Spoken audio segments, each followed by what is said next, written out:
Kabajamtoota daawwattoota keenyaa fi dhaggeeffattoota keenyaa sirba kanaa fi ni galateeffannaa egaa amma gara marii keenyatti darbina Piroofeesar Isqeel Gabbisaatiif Jawaar Mohaammed akka na wajjin jiran duraanuu ibseen ture dhimmoota adda addaa irratti ni mari'anna har'aa keessattuu Piroofeesar Isqeel Gabbisaatiif Jawaar Mohaammed imala gara Awurooppaatti godhanii turanii as deebi'aniiru maalirra akka ga'an sanas nu ibsu waa'een Finfinneen kaafnaa buqqa'insa fi beela Oromiyaa keessatti adeemsifamaa jiru yeroo ammaa kana sanaa fi dhimmoota biraas kaafnetti ni mari'anna. Gaasinis gama keessaniin yaada keessaniif immoo gaafii qabdanii gara bilbila keessaniitiin gara bilbila keenyatiin nu gaafachuu dandeessu. Piroofeesar Isqeel Gabbisaatii fi Jawaar Mohaammed gaafilee keessan ni deebisu jechuudha gidduu gidduutti.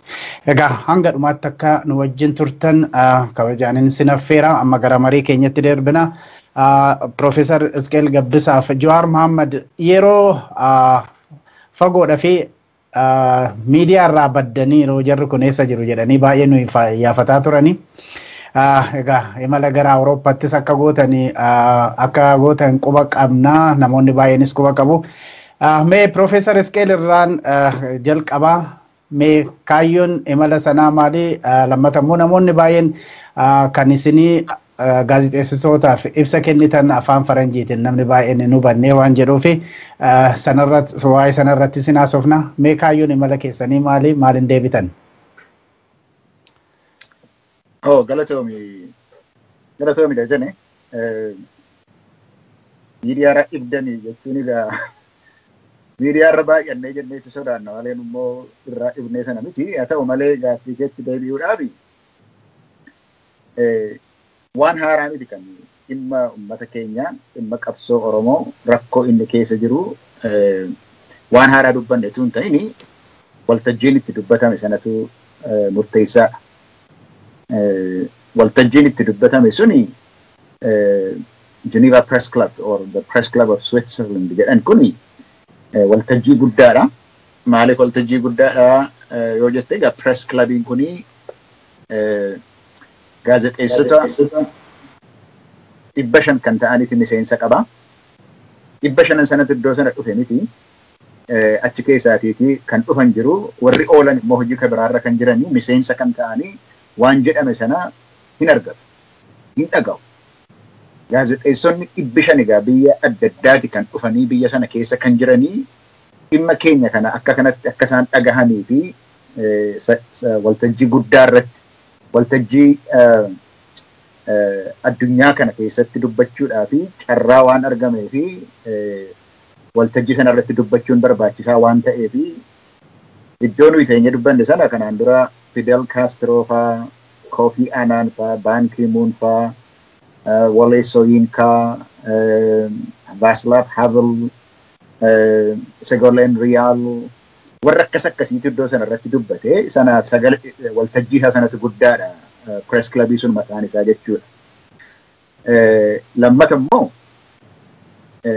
magaalaan Geneva sun akkuma hundumtuu beeku United Nationsiin magaalaan ni qabu keessaatii lammaffaadha. Sababii kanaatii fi mirga namaatiif kan dhaabbatanii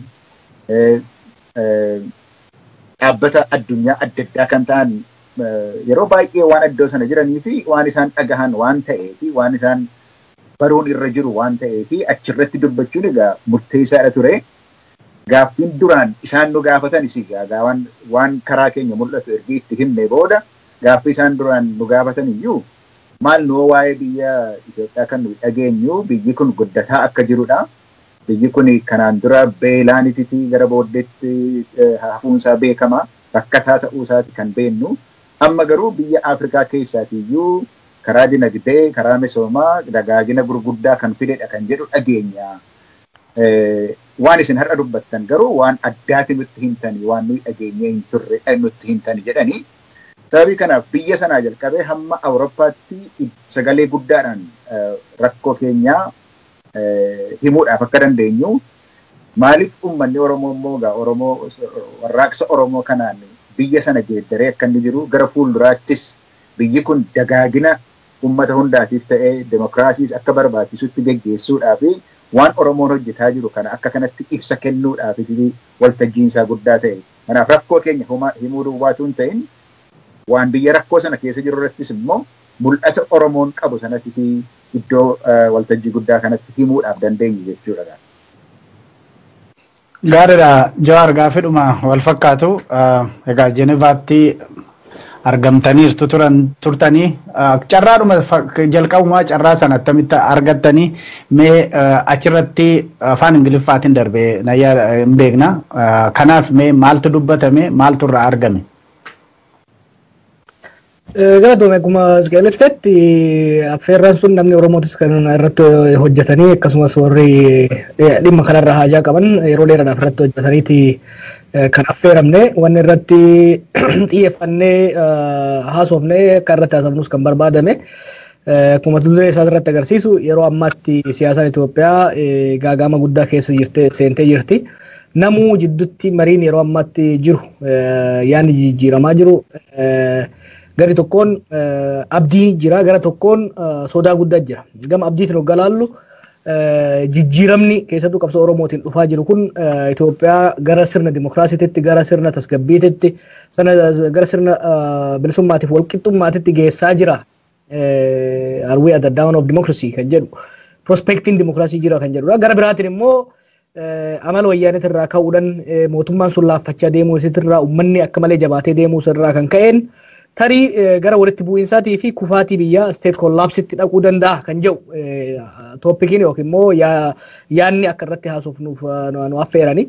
Nulleen asirratti hundaa'uudhaan possibilitiin lachuu akka jiru haa ta'u garuu keessattuu gama qabsoo Oromootiin waan uummata Oromootiifis Itoophiyaafis naannoo saniifis abdii qaba akka jiru. Kana keessaa waggoota lamaan sadan dabre kana keessatti Oromoon akka humna alterneetiviititti qofa osoo hin ta'in siyaasa haaraa siyaasa Itoophiyaa haaromsuu danda'u naannoo san jijjiiruu danda'u fidee akka dhufe. Gama mootummaa alaatii fi mootummaa keessatti illee mootummaa alaatiin mormiin godhamaa ture mormii qabsoo nagayaatti mormii civilized ta'e mormii civic resistance ta'e sochii uummataa irratti hundaa'uudhaan wayyaaneen hamma fedhes gara ajjeechatti deemu wayyaaneen gara fedhe uummata walitti buusuudhaaf yaalii hunda yoo godhes naamusa irratti tokkummaa irratti hundaa'uudhaan sabab-sablammoonni akka walitti hin buune gara jeequmsaatiif gara balaatti akka hin deemne diddaan qabsaa'onni Oromoo godhan karaa gara dimokiraasiif nagayaaf kan eeru akka ta'e akkasumas ammoo sochiin uummataa kun naamusni uummataa kun kan dhalche opiniyoo keessatti humni jijjiirama barbaadu humni jijjiirama nagayaa barbaadu kan qalbii uummataa kan hubatu akka as bahe reformist elements kan jennuun kun akka as bahe humni kun immoo humni kunii fi humni Oromoo kan resistance politics keessaa fi governance politics keessa humni lamaan jiru kun yoo deeggarsa Itoophiyaa waliigalaa argachaa akka jiru akkasumas humnoonni alaa warri biyya faranjiillee hojjetan taate qabsoo Oromootiifis taate warra jijjiirama sirnicha keessatti jijjiirama barbaadan bira dhaabbachuu akka qabu gad jabeessinee kan himaa turre gama tokkoon egaa humni Oromoo kan keessatiif alaatis wanni inni dhiyeessaa jiru kan nagayaaf dimokiraasiif ce'umsa gaarii akka kan dhiyeessaa jiru akka ta'e gara biraatiin humni wayyaanee garuu ammallee karaa badiitirraa akka hin deebine ammallee taa'ee nagayaan mari'atee furmaata fiduurra filannaa ajjeechaa filannaa poolitikaa beeksanii seekiritaayis gochuu jechuunis gara humna waraanaa irratti hirkachuutti akka deemaa jiru. Kanaafuu humnoonni jiran dhiibbaa akka godhan kan jedhu waliigala kan goone achittis taatee san booda namoota adda addaa biyya sanii fi biyyoota biraa wajjin marii goone irratti wanni hubanne yaada akkanaatiif receptiif ta'uu isaanii san qofa osoo hin tahin probably muuxannoo yeroo duraatiif faranjii wajjin marii goonu keessatti dhumaatii wayyaanee hundi isaanii akka argan kan hin hubadhe kunis wayyaaneen dur hin kuftu humna qabdii maal waan jedhamu dubbatamaa ture amma garuu akka isiin kuftu waan hubatan fakkaata namni tokko waggaa dhibamee hospitaala waggaa seenetti yaanni doktoroonni fidan in fayyadanii yoo yaadan qoricha itti jijjiiruu waan adda addaa kan agarta san dura faranjoonni wayyaanee tana waggaa isiin dhibamtellee fayyisuudhaaf waggaa uummanni dhiibellee fayyisuudhaaf yaalii godhaa turan amma garuu faranjoota wayyaanee fayyisuudhaaf yaalan osoo hin tahin faranjoota wayyaaneen du'uu isii beekanii du'aatii kaatimaa isii tana bareechuudhaaf qophaa'aa jiran kan hin arge. Nama dhibame san akka inni du'e garrabeete booda tokkoffaa haga du'utti dhukkubbiin isaa sun akka itti laaffattu erga du'e booda eenyutu isa dhaala sirni awwaalchaa sun akkami kan jiru irratti yeroo baay'ee kan cinqabanii. Asitti illee kan agarre kufaatii wayyaanee kun jeequmsa guddaa kan uumne maaltu godhamaa jira wayyaanee booda walitti bu'iinsa akka dhufne uummanni Oromoo qabsaa'onni Oromoo warra biraa wajjin waan akkam hojjetaa jiran gaafiin isaan gaafatan all of it is post TPLF. TPLF booda maaltu ta'uu qaba kan jedhu irratti wanni isaan si gaafatan akka durii osoo hin ta'in akka bifa haaraan jijjiirama biyya sanii guutumatti akka liqinfamee jiru jijjiiramni inevitable jijjiiramni waan hin oolle sirni sun kufuun waan hin oolle akka ta'e yeroo duraatiif mataatti akka fudhatanitti hubadde gama kiyyaan dajane. Gaariidha. Mee Piroofeesar Isqeel waan kanarratti akka dabaltuu fi egaa waltajjii guddaa irratti akka haasaa gootan yookiin ibsa gaazexeessitootaaf akka kennitan kan dubbatte. Mee egaa kana hundumaa booda gaafiif deebii adeemsifame sana booda maaltu wanti argame jettanii wanti itti sinonnachiise tokko bu'aan argame maalinni jettanii achirraa yaaddaa yeroo baay'ee faranjiin namu haasofsiifteti waa tokko mul'atu kan jedhutu jira yeroo baay'ee. Mee maal sana booda maaltu argame maaltu wanti gara fuulduraatti abdiin maaltu jira? Yaa waanuma tokkotti dabaluudhaaf waan amma gabaabaa gadi fageessee dubbate sanarratti wanni jalqaba achumattuu hubatamuudhaaf danda'ame jira. Ergi dubbiin sun ta'eeti yookiis hojii kanaan duras hojjetamaa ture irraati sababii ka'eefi yaadni warra biyya bakkee kun maal akka inni fakkaatu wanti hubatame jira. Silayyuu taanaan akkaataan isaan itti dhimma rakkoo biyya sana keessa jiru gaaga'amaa biyya sana keessa jiru akkaataan isaan itti ilaalaa turanii amma geeddaramaa jira. Dubbii nuyi gooneef duwwaa osoo hin ta'in hojii hojjetamaa jiru irraati kan ka'e. Gaafa sana akkaataan itti lafa kaa'uudhaaf yaalle biyyi kuni mootummaan biyya sana keessa jiru kuni mootummaa seera keessaatii bahedha. Seera biyyichaa kan eegu miti. Seera hin taane baafateetiti ummata dararaadha jira. Mana hidhaatti naqaadha jira. Dinagdee biyyichaa balleessaadha jira. Tika biyyichaa balleessaadha jira. Ummanni garuu inni socho'aa jiru. Oromiyaa keessaas haa ta'u iddoo kan biraatis kan socho'aa jiru seera qabeessadha. Qabsoo humna malee. Isatu seera eegaa jira. Sababii kanaatiif warri biyya bakkee mootummaa sanarraati illee dantaa qaban turanii gara fuulduraatti ofii isaaniitiifuu dantaa isaaniitiif iyyuu ummata kanaa wajjin yoo deemani malee mootummaa kanaa wajjin yoo turan isaan waan isaan barbaadan argachuu akka hin dandeenye. Maaliif jeequmsi biyya sana keessatti dhalate suni jeequmsi dhalatee achi ol ummaticharraatii dhufe biyya Oromiyaatti jalqaba malee biyya hundumaa keessa dhaqeera. Naannoo biyya sana keessatti jechuudha. Gara inni itti deemaa jiru immoo jijjiirama fiduudhaaf mootummaan amma aangoorra jiru kun jijjiirama fiduudhaaf tokkollee akka hin dandeenye. Sababii adda addaa akka ta'e gadi fageessineetti jijjiirama fiduuf inni kun hin danda'u. Kanaaf yoo kana duukaa deemne garuma akka sila jedhame cabuu mootummaan cabuu akka seera kanaan duras immoo seenaa siyaasaa biyya sana yoo ilaalle mootummaan tola jedhee gadhiisee hin deemu. Hin caba sababii cabuuf immoo biyyi sun gara demokraatawuttis gara biyya nagaa ta'uudhaafis deemtee hin beektu. Amma garuu biyyi sun iddoo sanaati akka kanaan duraa cabe rakkoon isaa biyya sana keessa duwwaatti hafatu hin ta'in gaaga'amni isaa naannoo gaafa Afrikaa sana hundumaatti gaaga'a. Sababii kanaatiif warri biyya bakkee kun kana hubatanii arguu qabu kan jedhutiti lafa keenya gar-tokkoon immoo gargar fudhanneeti gaa akkamitti Oromoon sochiin Oromoo kun biyya sana nagaa buusuudhaaf akka danda'u.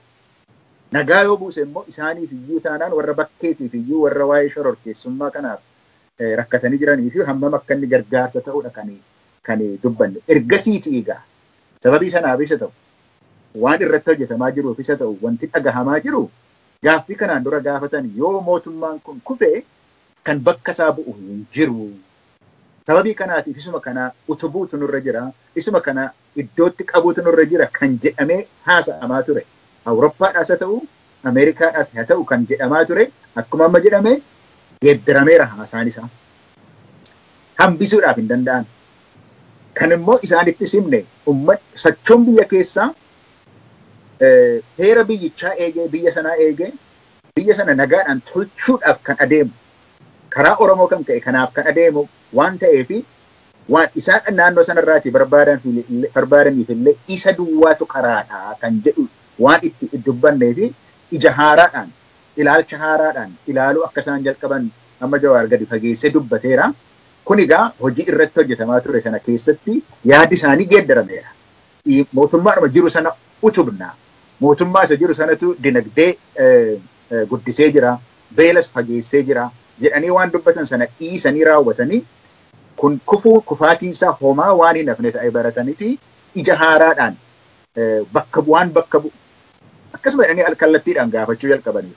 Waan bakka bu'u jiraayi jedhaniiti dubbachuu jalqabaniiru. Kuni tarii yeroo itti dubbanne sanatu yeroo itti geeddaramsi dhufuu jalqabe ta'a malee hojii dheeraa hojjetamaa ture. Hojii karaa dippiloomasii hojjetamaa ture. Ammallee qaamoleen gara biraa kan isaan hojjetaa jiran kan inni mul'isu hojii dippiloomasii kanarratti yeroo gaarii keessa akka jirru kanadha kan inni mul'isu. Isuma irratti itti dabalata ta'a. Beekumsa bal'aas kennuudhaaf dandeenyeerra jechuudha. Mee amma gara biyyaatti darbinaa akkuma beekamu biyya keessattuu naannoo Somaalee wajjin warra daangaa irratti jiranii uummanni keenya baay'een akka buqqa'ee ture beekamaadha. Yeroo ammaa kana surumaa kan naannoo Baaleetti bahaa jiru suuraan tokko yookiin immoo viidiyoon tokko baay'eedha kan nama gaddisiisu Jawaar. Mee kanarratti gargaarsi yeroo ammaa kana uummata keenyaaf godhamaa jiru sadarkaa maalirra jira? Walumaa galatti gargaarsa duwwaa miti beela Baalee keessatti akkam hammaatee jiru kana mee attamitti ilaalta? Agaa rakkoo guddaan rakkoon baqataa kun namni keenya sirriitti akka hubatuuf xiqqoo gadi seenee ilaaluun barbaada. Lola biileen godhe kanaan baqataa gosa lamaatitu uumame Oromiyaa keessatti.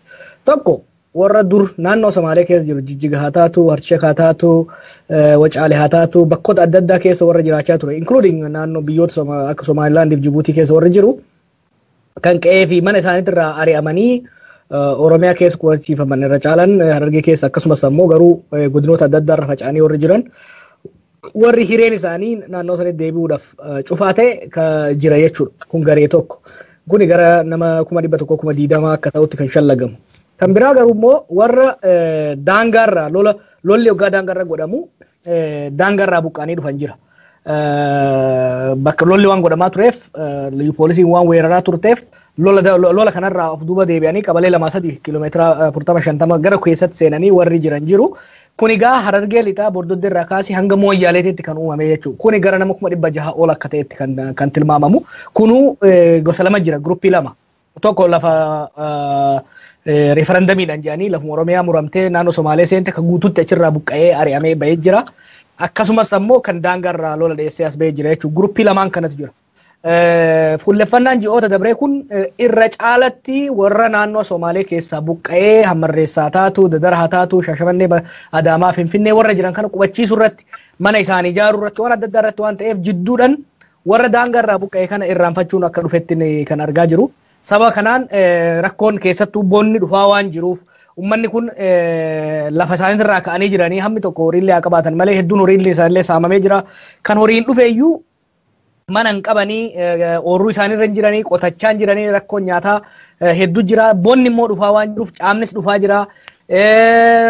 Daangarratti nagayaatu uumamaa jaamee waan yaadamaa tureefis xiyyeeffannaa itti kennamee fi gargaarsi gahaan dhaqaan turre. Kanaaf Bordoddee irraa kaasee hanga Booranaatti nama 600 oltu jira kan rakkoon guddaan irra gahee jiru kuni ammatti kan dhagayame sababni boonni hammaataa dhufeef kan naannoo Baalee gara nama 100 fi 20 ol kan ta'u godina Baalee keessa warri jiru rakkoodhaaf saaxilamee jira. Rakkoo san furuudhaaf nama uummanni bifa adda addaatiin doktoroonni gara 45 achi ture amma bakka adda addaatirraa dhaqanii kan achi turanii keessaan gargaarsi gahaa jira. Ammatti lubbuu baraaruun danda'amee jira. Haa taatu garuu rakkoo guddaa Oromoof Oromiyaa qubachuu nu mudachuu deemu uummanni akka beekuun barbaada. Warruma amma naannoo Somaaliyaa irraa dhufee naannoo Finfinnee, naannoo Shaashamannee, naannoo Adaamaa qubachiisuuf deemnu kanaa'u erga qubatanii booda mana ijaaruu qofti gahaa miti. Erga manni ijaaramee booda ifaa fi bishaan akkamitti galaaf fayyaan isaanii akkamitti eegama. San qofaa miti. Gargaarsan jiraachuuf nama uummata kana dalagatanii jiraachuudhaaf ta'an yoo kan dalagatuuf jiraachaa deeman taate startup fundeessaa argamuuf ta'a kan jedhu hojii guddaa sadarkaa mootummaatitti hojjetamuu qabu sadarkaa mootummaa qofaan osoo hin ta'in jaarmaalee gargaarsa adda addaa wajjin walitti dhiyaatamee irratti hojjetamuu qabu jechuudha. Amma Jenevaatti illee dhimma kana kaafnee turre namni hammanaa naannoo sanarraa buqqa'ee warri UNDP haa taatu warri UNHCR haa taatu warri hedduu xiqqoo qa'i masqal qofatti xiqqoo hirmaataa jira malee jaarmayoonni alaa akka hin hirmaanne mootummaan federaalaa ugguraa waan tureef kanallee irratti dhiibbaa godhuudha barbaachisa. Akkasumas ammoo uummata daangarraa kana hoo uummata daangarraa buqqa'e kana hamma tokko har'a OBN irraan ture naannoo Booranatti hangi tokko akka deebi'an kan agarru deebi'uudhaaf wabii maalii qabu boru abdiileen hanga aangoo irra jirutti liyu poolisiin hanga jirtu jeneraalonni Tigree hanga aangoo irra jiranitti uummanni kun daangarra deebi'ee lafa isaa qotachuudhaaf loon isaa horsiifachuudhaaf qe'ee isaa irratti deebi'uuf lafa isaa irratti deebi'uudhaaf wabii waan hin qabneef akkam taana uummata kana bakka jirutti manni ijaaramaaf moo yoommoo as bahee kan ijaaramuuf taate daangaa isaa waan gadhiisuuf lafa isaa waan gadhiisuuf lafa isaan alagaadhaaf gadhiise jetta. Kanaaf chaalenjii hammana hin jedhamnetu baatilee asaanan kana keessatti dhaqqabaa jira. Dhugaadhaa uummanni keenya kan biyya alaas kan biyya keessas hedduudha kan gargaaraa jiru. Warri hogganoonni amantii, hogganoonni siyaasaa, warri akadamii, qeerroon tattaaffii gurguddaadha kan godhamaa jiru. Garuu tattaaffiin hanga ammaa duulaan godhaa jiru sun gahaa miti. Institutionalized bifa ta'een mootummaa naannoo Oromiyaa keessatti caasaan tokko kan waan kana laallatu jaaramee leecalloo taqqa'u risoorsii biyya keessaatiin kan biyya alaa qabatee yoo socho'e malee gaagama guddaatu as deemaa jira dhimma kanarratti dajane. Kanuma irratti Profeesar Isqeel egaa yeroo amma sooshaal miidiyaa kana irratti arginu maanguddoo lafee isaanii duwwaa mul'atu argina. Haadholee akkasii ijoollee xixiqqoo nyaata dhabdee boochuu rakkoo hedduu argina. Rakkoo akkanaa kana walumaa galatti buqqeensa Oromiyaa keessa jiru kan wajji walitti wal qabate naannoon tokko waan humnaan danda'ee kan hundumaa simatu hin fakkaatu. Mootummaan federaalaa immoo kanaaf fedhii waan qabus hin fakkaatu. Kanaaf namoota kana keessattuu isaan ammatti nyaata tattamaa barbaachisu kana bifa qindaa'een gargaaruudhaaf maaltu godhamutu irra jiraata? Maaliif waldaan gargaarsa adda addaa jira biyya bifa faffaca'een bifa qindaa'een deemsisuudha maal godhamutu qaba jetta Profeesar? Jalqaba wanti tokko wanti hubatamuun irra jiru yeroo hundumaa beelli jira biyya sana keessa. Biyya Itoophiyaa sana keessa beelli hammam akka inni guddate agarsiisuu irraa kanaaf malee yeroo hunda beelli jira. Amma dhiyoo kana immoo wagguma waggaadhaan jira. Kuma 2017tti Bar'een Gaddaas hinuma jira ture. Maaltu fidaa jedhan yeroo hundumaa yeroo maqaa isaadhaani gogadhaa jedhu. Gogatu jira bokkaatu roobuu didee jedhu. Bar'een Gaddaa hin yaadanna yoo ta'e gogi kun kan dhufee El Niñootu rakkina nutti fidee jedheeti dubbata ture muummichi ministeera biyya Itoophiyaa. Waan itti qabatanii inuma qabu turan jechuudha. El Niñoo Pacific irra jirutu isatu nutti fidee jedhanii dubbatu turan. Gogni hin jira gaafa sana. Gogni biyya kana keessas jira. Biyya Ameerikaa keessas jira. Gogni gatii jiraatee fi beelli akka hin jirre durii jalqabamee iyyuu kun himameera jechuudha. Biyya Itoophiyaa keessatti waa lama haa jennu gaafa 1959tti beela hamaa tokkotu ture. 1974ttis ture. 84tti immoo kan hamaa caalaarrayyuu ture. Hedduu hammaatetu ture. Isa booddees waggaa 10 hinuma dhufe wanni kun. Akkas jechuun maalidha?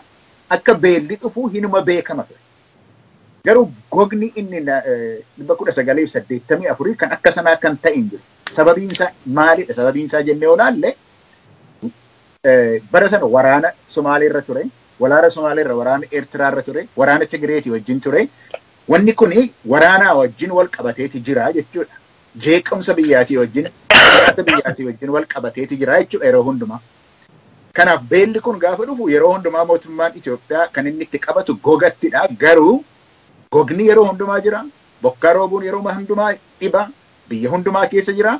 Beelatti hin geeddaramu garuu. Sababiin inni itti beelatti geeddaramu rakkoo siyaasa biyya keessa jiru wajjin yeroo hundumaa wal qabatee waan jiruufidha. Ammas kana dhagaa rakkoon isaa kan jiru. Nama qotataa jiru qonnaa isaa irratti dhaqee mootummaan Itoophiyaa ajjeesaa ture naannoo bahaa sanarraati. Qonnaa irratti ajjeesaa ture. Namni akka qotateen bullee fi jeequmsa adda addaatii irratti baasaa ture. Yoommoo lafti sun gogatu rakkise ta'e biyyi sun hundumtuu qotamuun irra hin jiru midhaan gahu galchuudhaaf. Iddoo gara biraadhaati geessuudhaaf hin dandeessu. Geessuudhaaf hin dandeessu. Bittee geessuudhaaf hin dandeessu. Barreen gaddaa miliyoonii 400 kan Itoophiyaan birrii miliyoonii 400 kan isheen ramadde waan kanaatiif. Barana ramaduudhaaf hin dandeenye. Maaliif? Bajata inni qabu hundumtuu lola kanarratti uummata Oromoo kana kan ka'e kana gadi jaamsuudhaaf sochii kana balleessuudhaaf doomsuudhaafiti horii hedduudha baasaa ture mootummaan kun jechuudha. Egaa ergii kana jenne rakkoon isaa waan uumamarraa dhufe tuun ta'in beelli nurratti dhufu kun yeroo hundumaayyuu akkuma seenaanis agarsiisu beelli Itoophiyaa keessa dhufu siyaasaa wajjin wal qabatee jira.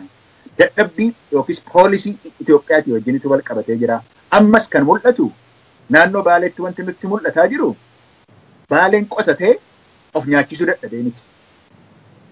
Rakkoon isaa rakkoo jeequmsa sanarraati dhufe. Silaasiin qotattu taanaan maaltu dhufa? Mootummaan immoo irraanfatee akka jiru buqqa'iinsa uummataa irratti iyyuu agarree jirra. Ilaaluu iyyuu hin barbaadu. Akka namni dhumuu barbaadu.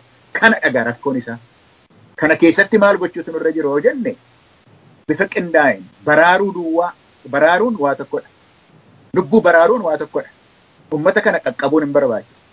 Rakkoon isaa garuu ammas deddeebi'ee akka hin dhufnetti uummanni kun lafa uummanni isaa jiru lafa uummati itti dirmachuu danda'u lafa nagaadhaan bulu sana argisiisuutu barbaachisaadha jechuudha. Ammaa fi qubsiisuudha. Baraaruun gar tokkoon ilaaluudha. Kana sirriitti hubachuutu nurra jira. Lubbuu baraaruudhaaf hojii emerjensii hojjechuudhaa fi biyya keessaati akkaataa itti namni ka'u hin agarraa. Haalli mootummaan Oromiyaas kan inni gochaa jiru hin agarraa. Hojjechuudhaaf hin dandeenye jechuudha. Yoo xinnaatee naannoo Oromiyaa keessatti hojii sana hojjechuudhaa fi haalli siyaasaa mijaahaadha. Gargaarsa fudhataadha jiru. Gar tokkoon waa'ee lubbuu baraaruutu hojjetaa jirru. Gar tokkoon garuu qubsiisuun uummata kana qubsiisuun uummata iddoo gara biraa jiru qubsiisuun iddoo sanattis haa ta'u iddoo biraa qubsiisuun chaalenjii guddaa akka ta'e hubachuutu nurra jira jechuudha. Dhumarratti garuu waan amma akka Jawaar jedhe iddoo gurguddaatti illee dubbachuudhaaf nuyi deemne rakkoon siyaasaa biyya sana keessa jiru furmaata hin argatu taanaan rakkoon kan biraa rakkoo beelaa haa ta'u rakkoo hiyyummaa haa ta'u rakkoo dinagdee ta'u tokko isaayyuu furmaatatti kennuudhaaf hin danda'amu. Hundumaatti danqaa ta'ee kan jiru danqaa guddaa kan ta'ee jiru siyaasichadha jechuudha. Siyaasicha irratti furmaata argamsiisuudhaaf deemsisuutu nurra jira jechuudha. Lubbuu baraaruus hojjechuu, qubsiisuus hojjechuu garuu hundumaatti waan itti fufiisa qabu hojjechuudhaaf akka dandeenyutti rakkoo siyaasaa sanaa furmaatatti argamsiisuu barbaachisaa jechuudha. Gaariidha.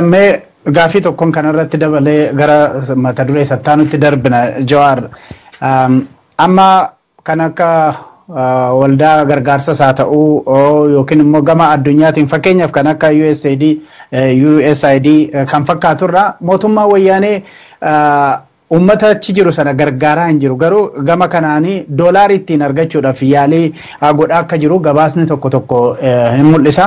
Akkuma kanaan dura haasa'aa turre dookumentii leenjii poolisii federaalaatiif bahe irratti warri Oromiyaan uummataa isaaniitiin of gargaaruun akka dhiphummaa tokkotti kan kaasaa turani.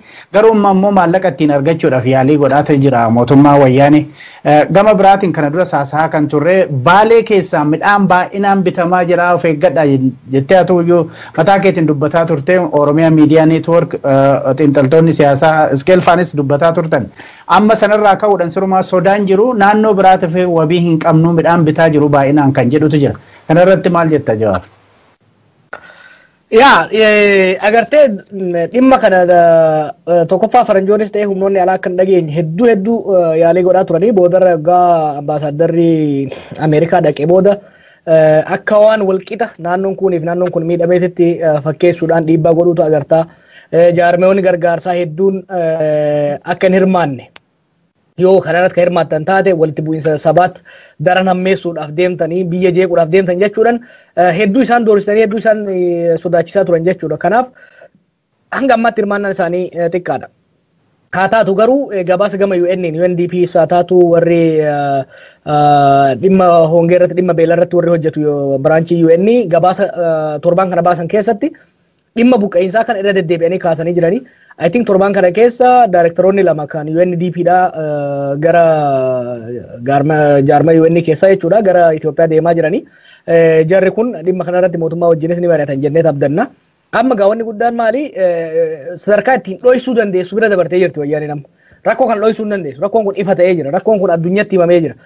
Kanaaf tarkaanfiin itti aanu gargaarsa dhufu kana itti to'achuudhaaf jechuudha. Kanaaf ibsa amma Siraaj Fageessatis taatee namoonni adda addaa kennaa jiran hoggaa dhageessu mootummaan federaalaa amma booda uummata buqqaan kana qubachiisuu gargaaruu irratti hojjetaa jedhan. Kanaaf rakkoo yeroo dheeraadhaaf akka waan mootummaan federaalaa hin jirretti irraanfatanii hirmaachuu didanii inumaa gargaarsi inuu akka walitti hin qabamne danqaa itti ta'aa turan san dhuunfachuudha barbaadan jechuudha. Dhimma kan harkatti galfachuudha barbaadan jechuudha. Maaliif doolaara alaa dhufuu danda'u gargaarsa alaa dhufuu danda'u kana harkatti galfachuu irratti socho'uu danda'an jechuudha. Kanaaf gara sanitti deemaa jiranii waan leefuu wanni guddaan fuulleffatamuu qabu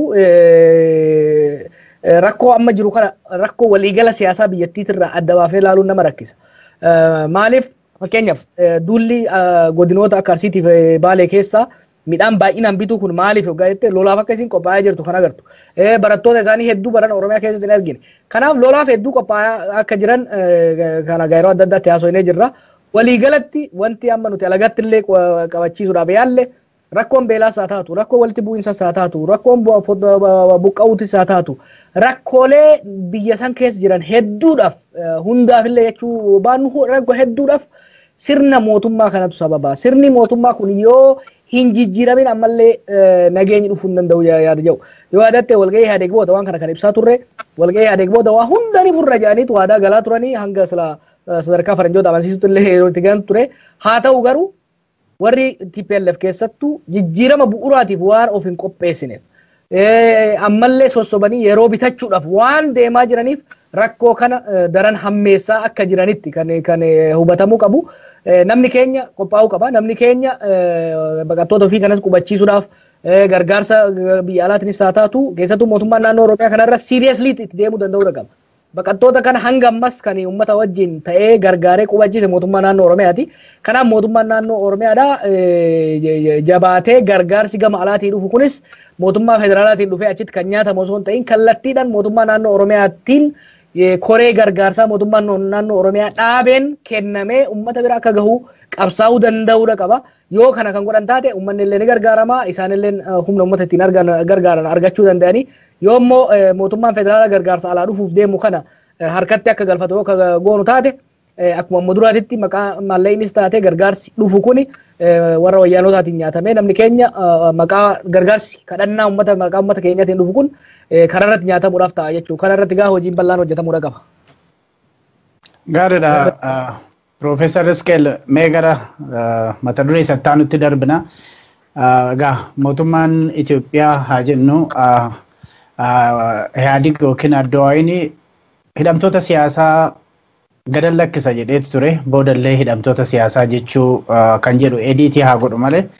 Egaa mee sana idda waadaan sun galame sadarkaan inni ammarra jiru akkamitti ilaaltaa gama biraatiin immoo mootummaan naannoo Oromiyaas gara 2,000 ol kan ta'u hiikera jedha. Lakkoofsi isaallee baay'ee nama rakkisu 2, 3, 4, 5 namoonni baay'een lakkoofsi kun attamitti walitti dhufe kan jedhu waan gaggaafatantu jira.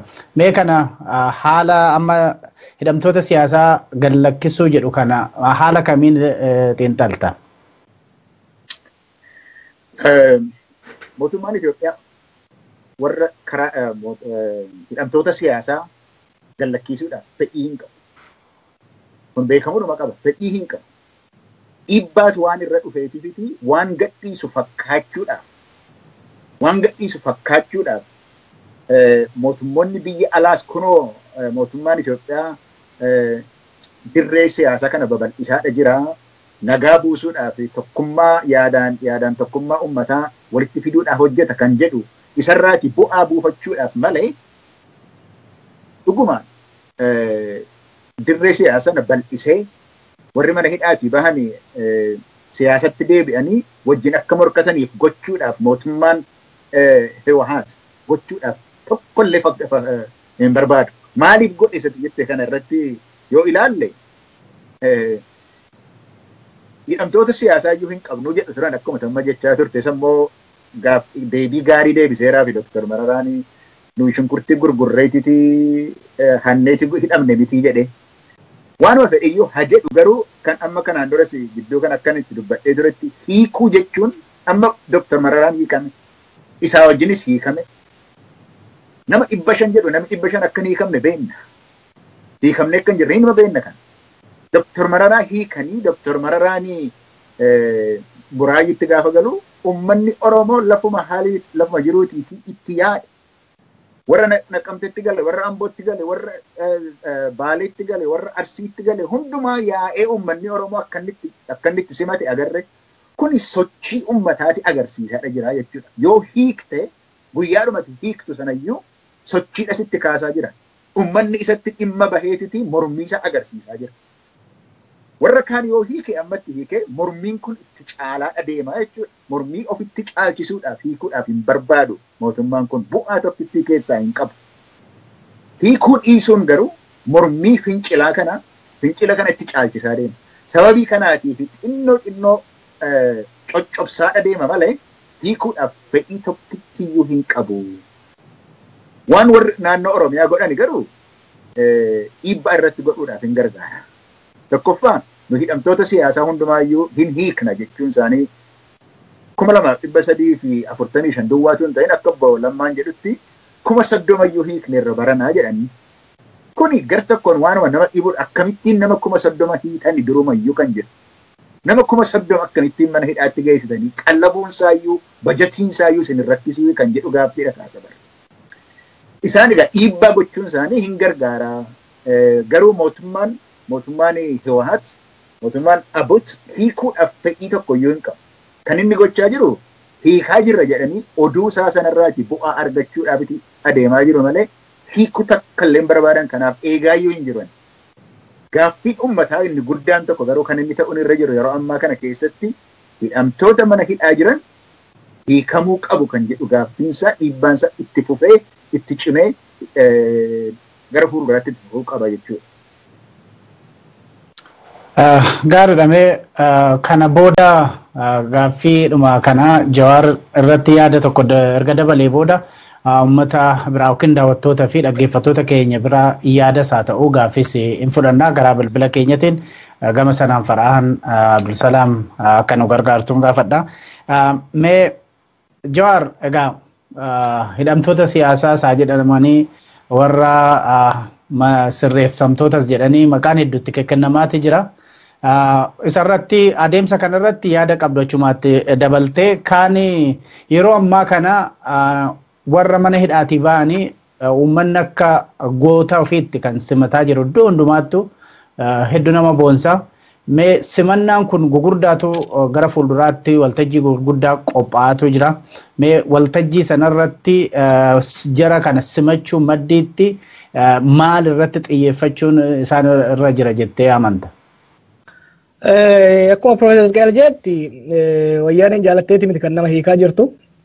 Waa lamaaf kan hiikaa jirtu. Tokkoffaa qabsoon uummataa waan itti baatee jiruuf gaafii uummataa keessaa tokko hidhamtoonni akka hiikamaniif. Hidhamtoonni siyaasaa kun duranillee kan hidhaman qabsoo uummataa waan finiisaa turaniif qabsoo uummataa waan jabeessanii itti deemaa turaniif qabsoo Oromoo kana fashalsuudhaaf jecha warra ijoo jettuun hogganoota irraa hanga qindeessitoota jajjaboo warra jettee yaaddu kan qabde wanni isiin hubachaa dhufte jara kana qabaa deemuun inumaa dubbii finiinsaa akka deemu kan agartee kanaaf diddaa uummataa kana of jalaa hamma tokko tasgabbeessuudhaaf hamma tokko gabgochuudhaaf hafuura baafachuudhaaf yeroo bitachuudhaaf kan uummata gadhiisuudhaaf dirqamtee kan lammataa dhiibban biyya alaallee waan itti dhufaa jiruuf maaliif hidhamtoota dila kana qabattee deemuu akka hin dandeenye dhiibban warri isii gargaaran warri gargaarsa adda addaa isaanii kennu yeroo adda addaatitti namitti warra IMF taatu warri adda addaa dhiibbaa warri Jarmanoota hundumtuu dhiibbaa waan irraan godhaa jiraniif Itoophiyaan immoo mootummaan wayyaanee mootummaa gargaarsa biyya alaatiin jiraattu waan taateef gargaarsi sun dinagdeen biyya keessatti qabsoon biyyaa dinagdee jalaa laamshisaa jira alatti gargaarsi alaa akka duritti itti yaa'u itti hin jiru kanaaf gargaarsa alaa sana argachuudhaaf jecha fakkeessuudhaaf kan gad lakkifte garuu waggaa gad lakkiftus akka isiin uummata gallakkisuu hidhamtoota gallakkisuun barbaanne wanni ragaa sii bahu hidhamtoota hunda gallakkifnaa jedhan gaafa duraasan. Xiqqoo turanii lakki hidhamtoota hoogganoota warra siyaasaa qofa gallakkifnaa jedhan. Xiqqoo turanii inumaatu hidhamtoota siyaasaa hin qabnu jedhan. Hidhamtoota siyaasaa kumaatamatu mana hidhaa federaalaa jira. Manni hidhaa federaalaa kun Finfinnee qofaa miti kan jiru baay'ee. Harar keessa jira, Dirree Dhawaa keessa jira, naannoo Somaalee keessa jira, naannoo Shawaa Roobiit jira, Zuwaayii jira, bakka hedduu jira jechuudha. Mana hidhaa kana keessatti namoonni kumaatamaan jiran. Kana keessa hanga ammaa mootummaan federaalaa gadhiise kan jedhu nama 110 wayi. Kuni hidhamtoota keessaa parsantii hidhamtoota mootummaa federaalaa qabu keessaa parsantii 5 akkas yoo ta'e akkasuun ga'u jechuudha. Ammas gadi hin dhiifne garuu akka waan hidhamtoota gadhiiftetti uummatallee gab gochuudha barbaaddi. Uummata addunyaa kanallee sossobuudha barbaaddi jechuudha. Kuni waan nama baasu miti. Yoo kan turuu barbaadan taate, yoo kan nagaa barbaadan taate, yoo kan jijjiirama dhugaadhaa kan barbaadan taate hidhamtoota siyaasaa kana saffisaan gallakkisuun dirqama.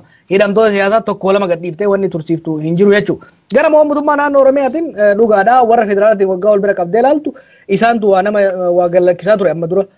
Wanni kalee godhan immoo isa puzzle maaliif nama 2,300 wayii hiikne jedhanii jiranii san booda waggaa qorannu namoonni Oromiyaa keessatti mana hidhaa keessatti hafan hanga ammaan baane hiikne jedhanii dhiifamallee gaa sila hidhamtoota san dhiifama gaafatanii kan gallakkisuu qaban dhiifama isaanii goonen waan nama qaanyeessu dhiifama godhuu qaban turan the state should have apologized the state should have asked for to be forgiven akka forgiveness kennine jechuudha. Sun haadhiif nu afaan biraa fayyadamanii garuu hidhamtoota gallakkisuun sunuyyuu dhugaa nuti fakkaachaa jiru. Maaliif fakkeenyaaf dhimmoota yeroo adda addaa gabaasaa turre manguddoota gara 50 wayii ta'utu jira kan naannoo liban cuqqaallaa kanarraa hidhame warra waggaa 80 fa'a dhimma kanarratti abbootiin gadaa sadarkaa yeroo adda addaatti lammaa fa'aas dubbisaa turanii jarri kun hin baane as keessatti hin makamne jechuudha. San qofaa miti. Godina Arsii kana keessa namoota hedduu reefu amma gabaasna ergitetti ijoolleen naannoo 3 kana fakkaata. Magaalaa keessa nama 53 tu hidhame. Ijoolleen sun hanga ammaa hidhaan hin baane jechuudha. Ciroo mana hidhaa cirooti namni tokko hin baane. Mana hidhaa naqamteeti namni hanga ammaa hin baane. Gimbi keessa namni hin baane. Tarii gara fuulduraa baasuuf deemanii warra gara fuulduraa baasuu hennu jechuu isaaniiti moo nama nuti hin beekne kan mana hidhaa jiru kan isaan kophatti baasantu jira. Kanaaf of eeggachuu ani ofiitii gorsuun barbaada. Uummata Oromoo yeroo ammaa kijibuun ibiddallatti beenzila gadi naquudha. They should be really careful. Ummata Oromootti kijibulleen hin danda'amu. Ummata akka malee conscious ta'e, ummata akka malee dammaqe kan bakka hundatti wal quba qabu kijiba xiqqaa tokkoon bira dabruu hin dandeessu jechuudha. Kanaaf hedduu careful ta'anii deemuudha. Nu waa'u mootummaa federaalaa fakkeenya taanee hiikna warra federaalaa irratti dhiibbaa goona jechaa turanii kan harkaa qabanillee dhugaadhaan hiikuu danda'uudha qabanii tokkolleen duubatti hafuu hin qabu. Warra waggaa 5 hanga 18tti murame kan gadhiifne jedhe lammaan kaleessa. Kan 5 gadillee hiikamuudha qaba kan 18 gadillee hiikamuudha qaba. Namni uummata isaatii qabsaa'ee hidhaa ture erga amma ajandaa uummataatitti opiniyoon kan amantu taate erga karaa uummataatitti kan deebitu taate uummata kana gadhiisuu qofa osoo hin ta'in saffisaan hojii qabsiisuu danda'uudha qabdi. Namoonni hedduun waggoota hedduudhaaf qe'ee fi dalagaa isaanirraa qabamanii waggaa bahan haalli itti karaa irratti gatamantu jira jechuudha. Kanaaf yoo qabsoo uummataatti makamne uummata wajjin jirra kan jedhan taate qondaalonni opidiyoo akka afaan isaaniitti qabatamallee mul'achuu danda'uudha qabani. Warri federaalaa immoo saffisaan akka hiikan irratti hojjechuu danda'uudha qaban. Yoo kan hin taane garuu Maraaraas kan hiikkise uummata isaati akka Maraaraan jeetti baqqalas uummanni isaa hiiksisuu danda'uudha qaba jechuudha. Ijoollee hunda warra hidhaa jiran obboleeyyan keenya hunda uummanni hiiksisuudhaaf immoo qophiidha. Irratti hojjechuu danda'uudha qaba. Yeroo gabaabaa qabdi. They really don't have time. Aduun mootummaa sanii dhihaa jirti. Osoo aduun hin dhiine hidhamtoota siyaasaa kana gallakkisuudha. Dhimma simannaa irratti uummanni keenya hidhamtoota isaa akka itti simachaa jiru waan hedduu nama boonsu waan hedduu dhugatti onnee namaa kennu itti fufuudha qaba. Hidhamtoota kanaaf miti hamileen warra boru qabsaa'uuf hedduu barbaachisaadha jechuudha. Warri boru qabsaa'u har'a qabsaa'onni kun akka itti simataman akkaataan isaan itti ofitti qabataman kuni qabsaa'ota gara fuulduraa horuudhaaf guddisuudhaaf waan nu gargaaruuf uummanni keenya itti jabaachuu qaba. Guyyaa boruu ofin dhagayaa jira deebi'ee. Gara teeknikaatiin faraa waa sirreessaa jiran natti fakkaata. Itti fufi Jawaar. Of dhaga'uun nama sodaachisa. Kanaaf guyyaa boruu Dr. Mararaa fi hidhamtoota siyaasaa hedduu ambootti simannaa guddaatu godhamaafii jira. Simannaa kanarratti uummanni keenya naamusaan tasgabbiidhaan sodaa tokko malee naamusaaf tasgabbiidhaan simannaa godhuu qaba. Simannaa qofa warra dhufan godhuu simachuu qofa osoo hin ta'in ergaa ifaaf clear ta'e dabarsuu qaba mootummaa sanitti. Yoo akkuma warra kaan gadhiisanitti warra hafan kan gadi hin dhiifne taate qabsoon bifa haaraan falman bifa haaraan diddaan bifa haaraan akka godhamuudha deemtu jala muranii itti himuu danda'uu qaban. Maaliif akkuma caaluun jedhe addaggeedha mootummaa wayyaane. Yoo sirriitti itti himan yoo itti agarsiisan malee harka hin kennitu jechuudha. Yoo uummanni xiqqoo haara galfate inumaa dhagaa namarra deddeebisuu barbaaddi. Kanaaf uummanni keenya guyyaa boruu seenaa dalaguudha qaba. Meeseejii ergaa clear ta'e sirna saniif dabarsuu qaba. Gaariidha. Mee yoo faraan karaa gannoo lakkifte toora bilbilaa yeroo ammaa kanatti yaadni jiraatee yookiin gaafiin yoo jiraatee daawwattoota keenyaaf dhaggeeffattoota keenya hin fudhanna. Gaafii isin qabdanii fi immoo Profeesar Isqeel Gabbisaatii fi Jawaar Mohaammadin deebisuudhaaf qophiidha. Yoo gaafii qabaattan gaafii yoo yaada qabaattanis immoo yaada keessan dabarfachuu dandeessu. Faraan namni toorarra jiru jira. Hello. Hello. Hello, dhageessu? Hello, nan dhagaa. Haayee Oromiyaa Miidiyaa Neetwoorkidha. Yaadas yoo qabaattan yookiin gaafii yoo qabaattan itti fufaa. Haayee Dajane galatoome qabsoo sabaatiin jedhama Moskoorraa hin bilbila. Qophii ilaalaatiin jira baay'ee namatti tola. Duraan dursee Jawaarii fi Profeesar Isqeel Jeneverratti ibsa isaan taasisan baay'ee waan nama boonsudha. Galatoomaan jaani. Itti aansee gaafiin ani qabu especially Jawaariif mootummaa kanaaf yeroo baay'ee yookiin immoo OPDOdhaaf akka gorsa yookiin immoo dogongora irraa of sirreessanii yeroo hedduu kan kennamuufi jarattiin tunsaa deebitee Oromiyaa ni bilisoomsiti immoo gaafii uummataa OPDOtu deebisa jettaniitu itti amantu. Egereen Oromiyaa booda maal taate harka OPDOtitti hafti immoo harka qeerrootitti hafti. Maaliif wanta sirraawee tokko wanta qindaawee tokko maaf hin dalagamne especially uummanni Oromoo biyya alaa jiran kun maaliif akka walitti dhufamee uummanni hundi yookiin jaarmeenyi siyaasallee haa taatuti wantoota akkana kanarratti maaliif hin dalagne irra caalatti immoo gargaarsi qawwee yookiin immoo uummanni keenya kan ta'u amma dippiloomatii biyya wayyaanee yookiin immoo mootummaa wayyaanee sana wajjin nageenya uumuudhaan miti. Nageenya uumu yookiin mana hidhamtoota lakkisaan hidhamtoonni yoo lakkifaman gaafiin uummata keenya hin deebi'u. Nu mirga sarbamne abbaa biyyummaa tahuu dhabne hanga dhumaatti mootummaa sana kuffisaniiti hidhamtoota siyaasaa mana hidhaa keessa baasuudha amma qabsoon tun kan uummannis ta'u kan akka an yaadutu illee jechuudha. Gara kanaan immoo qabsoo uummataa kana akkamiin gargaaramuu qaba to the target amma deemuu kan qabnu malee yeroo baay'ee fuuldura deemnee OPDOon tana gochuu qabdu wayyaaneen tana hongoon riiskii hedduu keessa seenti. Dubbiin jettu sun wayyaana jajjabeessuudha taatimoo wayyaanetti rakkoo isaanii yookiin koomentii kennanii yoo of sirreessan haa sirraawaniidha moo wanni kun garamitti deemuu jirti tokko gaafii tanaan qaba. Ka ittaanu immoo please garaagarummaa biyya alaa keessa kan jiru kana haa hambisnuuti. Uummata biyya keessatti rakkate kana haa gargaarru especially gara meeshaa lolaa tanaan waan tanatti yaada galatooma. Hedduu galatooma Moskoorraa qabsoo sabaa. Egaa akkuma nan dhaga'u Profeesar Isqeel fi Jawaar gaafii waan dhageessan natti fakkaata. Obbo qabsoo sabaa Jawaar gaafii kana kan Jawaariif dhiyeesse. Jawaar egaa itti fufi. Galatoomi Moskoorraa jette Puutiniin haloonuu jedhini dhimmi OPDOdhaaf mootummaadhaaf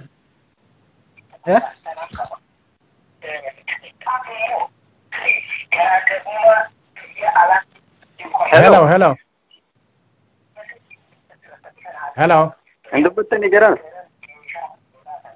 Nan dhagahaa eessaa akka bilbiltaniif maqaa keessan nutti maatii itti fufaa.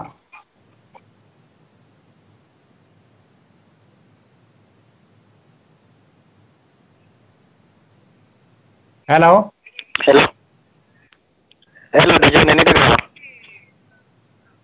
Mee itti fufaa qulqulluun fakkaatu sagaleen mee itti fufaa.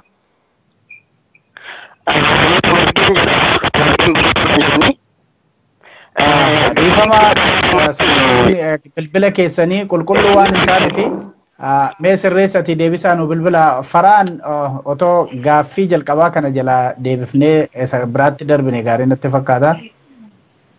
Hello. Toka. Hello. Hello. Hello, Oromia Media Network da gaafii qabaatanii itti fufaa eessaa akka bilbiltanii fi maqaa keessa wajjin.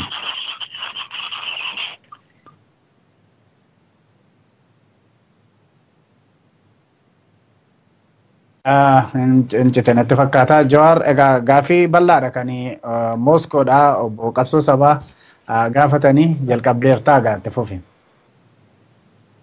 Gaafiin obboleessi kiyya Mooskoo irraa kaase kan gorsa kennaa jirtan kan jedhu nuti akka hayyootattis taate akka xiinxaltootaatti xiinxala siyaasaa naannoo sanii kennina kanarraa hundoofne yeroo ammatti wanni namuu falmuu hin dandeenye opiniyoon gara qabsootti hamma tokko makamanii jiranii jijjiirama fidanii jiranii kan ammoo jaalatanii osoo hin ta'in jijjiiramni qabsoo Oromoo maarkeetiin qabsoo Oromoo jijjiiramuun gabaan qabsoo Oromoo oowwuun gara kanatti isaan simatee jira. Waggoota kurnan irraa jahan torban irraa waan hin jechaa ture irra deebi'uu barbaada.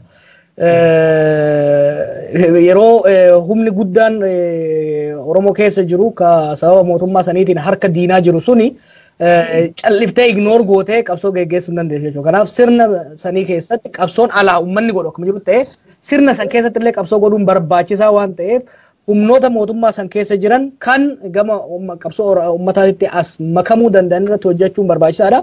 Hojiin sun immoo bu'aa buusee jira jechuudha. Sadarkaa amma jirrutti sadarkaa mootummaan keessattuu lammaanfaan waan uummanni jedhu irra deebi'anii dubbataa jiranii dhugaa uummataa dubbataa jiranii gaafii uummataa akka fudhatanitti kan dhiyeessanii erga kan fudhatan taate garuu afaaniin qofa fudhachuu osoo hin taane qabatamaalleen agarsiisuu danda'uudha qaban jennee kan gorsa kenninuu fi galata wal dhoorguu akka hin taane qabatamaanis wanni hojjetan baay'ee jira.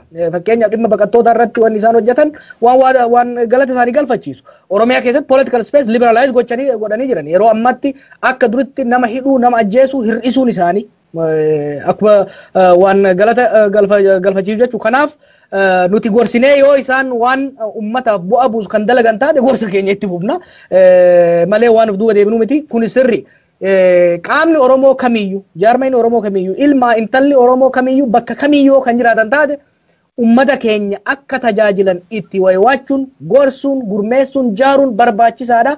Kuni bu'aa buusa malee miidhaa hin qabu. Kan jallatee garuu alagaa wajjin ta'ee ummata keenya irra duulu immoo kararraa maysuun barbadeessuun barbaachisaa ta'a jechuudha. Haaluma kanarraa hundoofne yeroo adda addaatti gorsa akkanaa kennaa turre tarsiimoon sun barbaachisaadha. Yeroo hedduutti mooraa qabsoo mooraa diinaa laafisaa addaan hiraa haphisaa deemuu danda'uudha qabda. Mooraa qabsoo keetii immoo gabbisaa wayyeessaa deemuu danda'uudha qabda. Spectrum of allies waan jennu jira. Mooraa diinaa mooraa keetii jira mooraa qabsootii jira mooraa diinaati jira qaama sadaffaa jidduu jiru jira jechuudha. Tarsiimoon kee mooraa kee keessatti tokkummaa isaa jabeessu humna isaa jabeessu bilchina isaa jabeessu tarsiimoo isaa jabeessuudha barbaachisa. Mooraa diinaa keessatti confidence ofitti amanamummaan akka laaffatu wal amanuun akka laaffatu gochuudhaan yoo dandeesse gara keetitti hasaawwachuu danda'u yookaan immoo waliin dhaabatee humna ta'e akka deemuu hin dandeenye gochuu danda'uudha qabda. Qaama sadaffaa kan jennuun kan jidduurra jiru hin baabsawaa humna jennuun neutral force warra jennuun kan ammoo yoo danda'ame gara keetitti hammachuu yookaan immoo gara diina keetitti akka hin deemne ofirraa as qabuu si barbaachisa. Egaa bifa kanaan kan hojjetaa jirru bu'aas buusaa jira. Gara kanuma gaazexaan wanti dabaluu jiraate.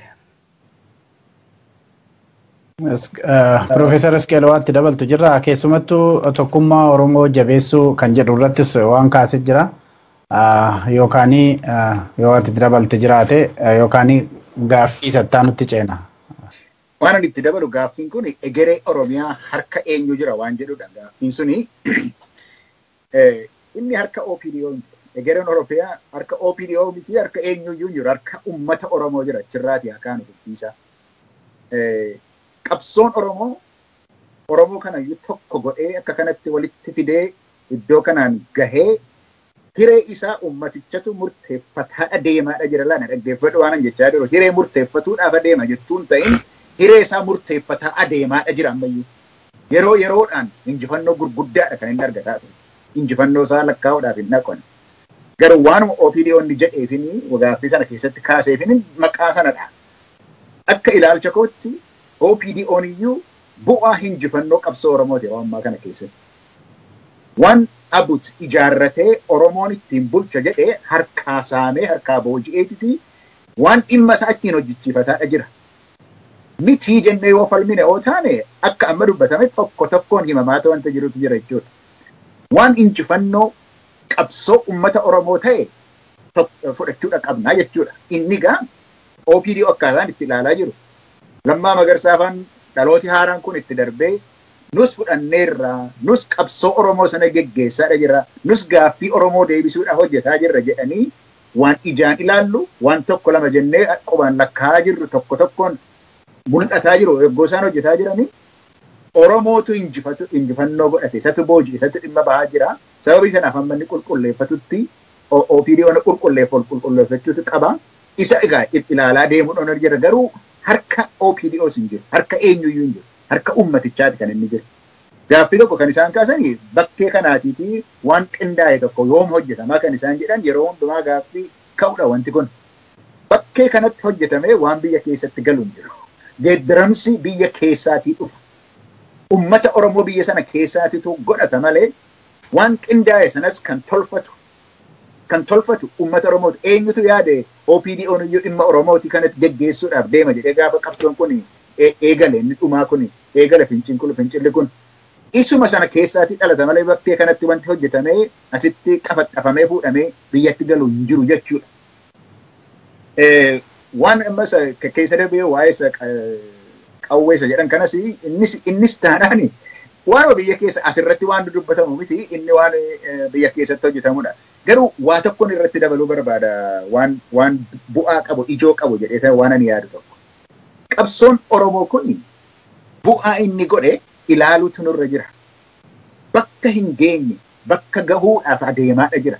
Sadarkaan irra jiru garuu mormiirra tuun ta'in kan inni jiru injifannootti adeemaa jira wanti kun. Maaliif yoo jette ummanni Oromoo kan inni ilaaluun irra jiru har'a chaalenjiin isaa maalii utuu hin ta'in adeemsi qabsoo kana akkam jirudha kan jedhe kan inni ilaaluun irra jiru. Kuni bu'aa ba'ii qabaachuutu irra jira. Kaleessa yoo injifannoo arganne har'a immoo setbaakiin jiraachuu danda'a ammaaf ammatti jechuudha. Garuu akka qabsoon Oromoo inni daangaa irra ture giddu galeessa akka ta'e akka galee jiru akka ilaallu barbaada. Lammata biyyattiin baduudhaaf jetti biyyattiin cabuudhaaf jetti biyyi kallaabsi gochuudhaaf jedha kan jedhu suni gaaffiin Oromoo yoo deebi'e biyyichi nagaa argachuudhaaf hin danda'a. Gaaffiin Oromoo yoo akka guutummaatti hin deebi'u yoo ta'e biyyichis nagaa akka hin qabne Oromoo duwwaatu hin ta'in naannoo sana kan jiru hundumtu kana hubatee jira. Kanaaf ilaalcha isaa yoo ilaalle achii dhufa isaa yoo ilaalle adeemsa isaa yoo ilaalle Oromoon lafa waliin beenne irraatii ka'ee amma kan inni itti deemu naannoo 4 kiiloo keessadha. Amma mormii karaa irraatti jira miti 4 kiiloo keessatti hudhee qabee jira warra aangoo irra jiran sana. Sababii kana akkamitti gara fuulduraatti deemna kan jennu fagoo lafa kaan irraati kana ilaallu malee har'a dhiyootu ol ba'ee har'a dhiyootu gadi bu'e kan jedhu duwwaadhaan utuu ilaaluu baanne gaariidha jechuudhaaf hin jedhee giddu galeessa jirra. Dhimmi Oromoo warraaqsi Oromoo jireenya biyya sanaatiif iyyuu itti fufiisa biyya sanaatiif iyyuu giddu galeessa ta'ee jira. Waan Oromoo malee wanti dubbatamu hin jiru waa'ee biyya sanaa keessatti. Waan Oromoo malee siyaasni biyya sanaa gara biraan hin jiru. Fagoo geenyeerraa ammas itti adeemaadha jirraa. Adeemsa dheeraa haa ilaallu jechuudhumaaf hin jedhe. Gaariidha egaa kabajamtoota daawwattoota keenyatiif dhaggeeffattoota keenya ammas ajandaa sattaanuu yookiin mata duree sattaanutti otoo hin darbin faraan hello yoo namni laayinii irra jiraate yookiin toora bilbilaa irra jiraate gaafii amma tokko fudhadheen mata duree sattaanutti darbaa mata duree hedduu qabna. Hello. Hello. Abet. Hayyee Oromiyaa Miidiyaa Neetwoork dha yaada keessan itti fufaa eessaa bilbiltuu maqaan keessan eenyu? Hai, Tuudaan irraan dawwale garuu. Ta'u itti fufaa hayyee. Akkam jirtu jajjabaattuu hin jira jawaariinis. Hayyee akkam jirtu jenneerra nutis nagaa Jawaaris Profeesar Isqeel gaaffii qabdu yaada qabda? Yaada qabaa. Hayyee itti fufiga. Maqaan koo Awwaliin jedhama. Hayyee.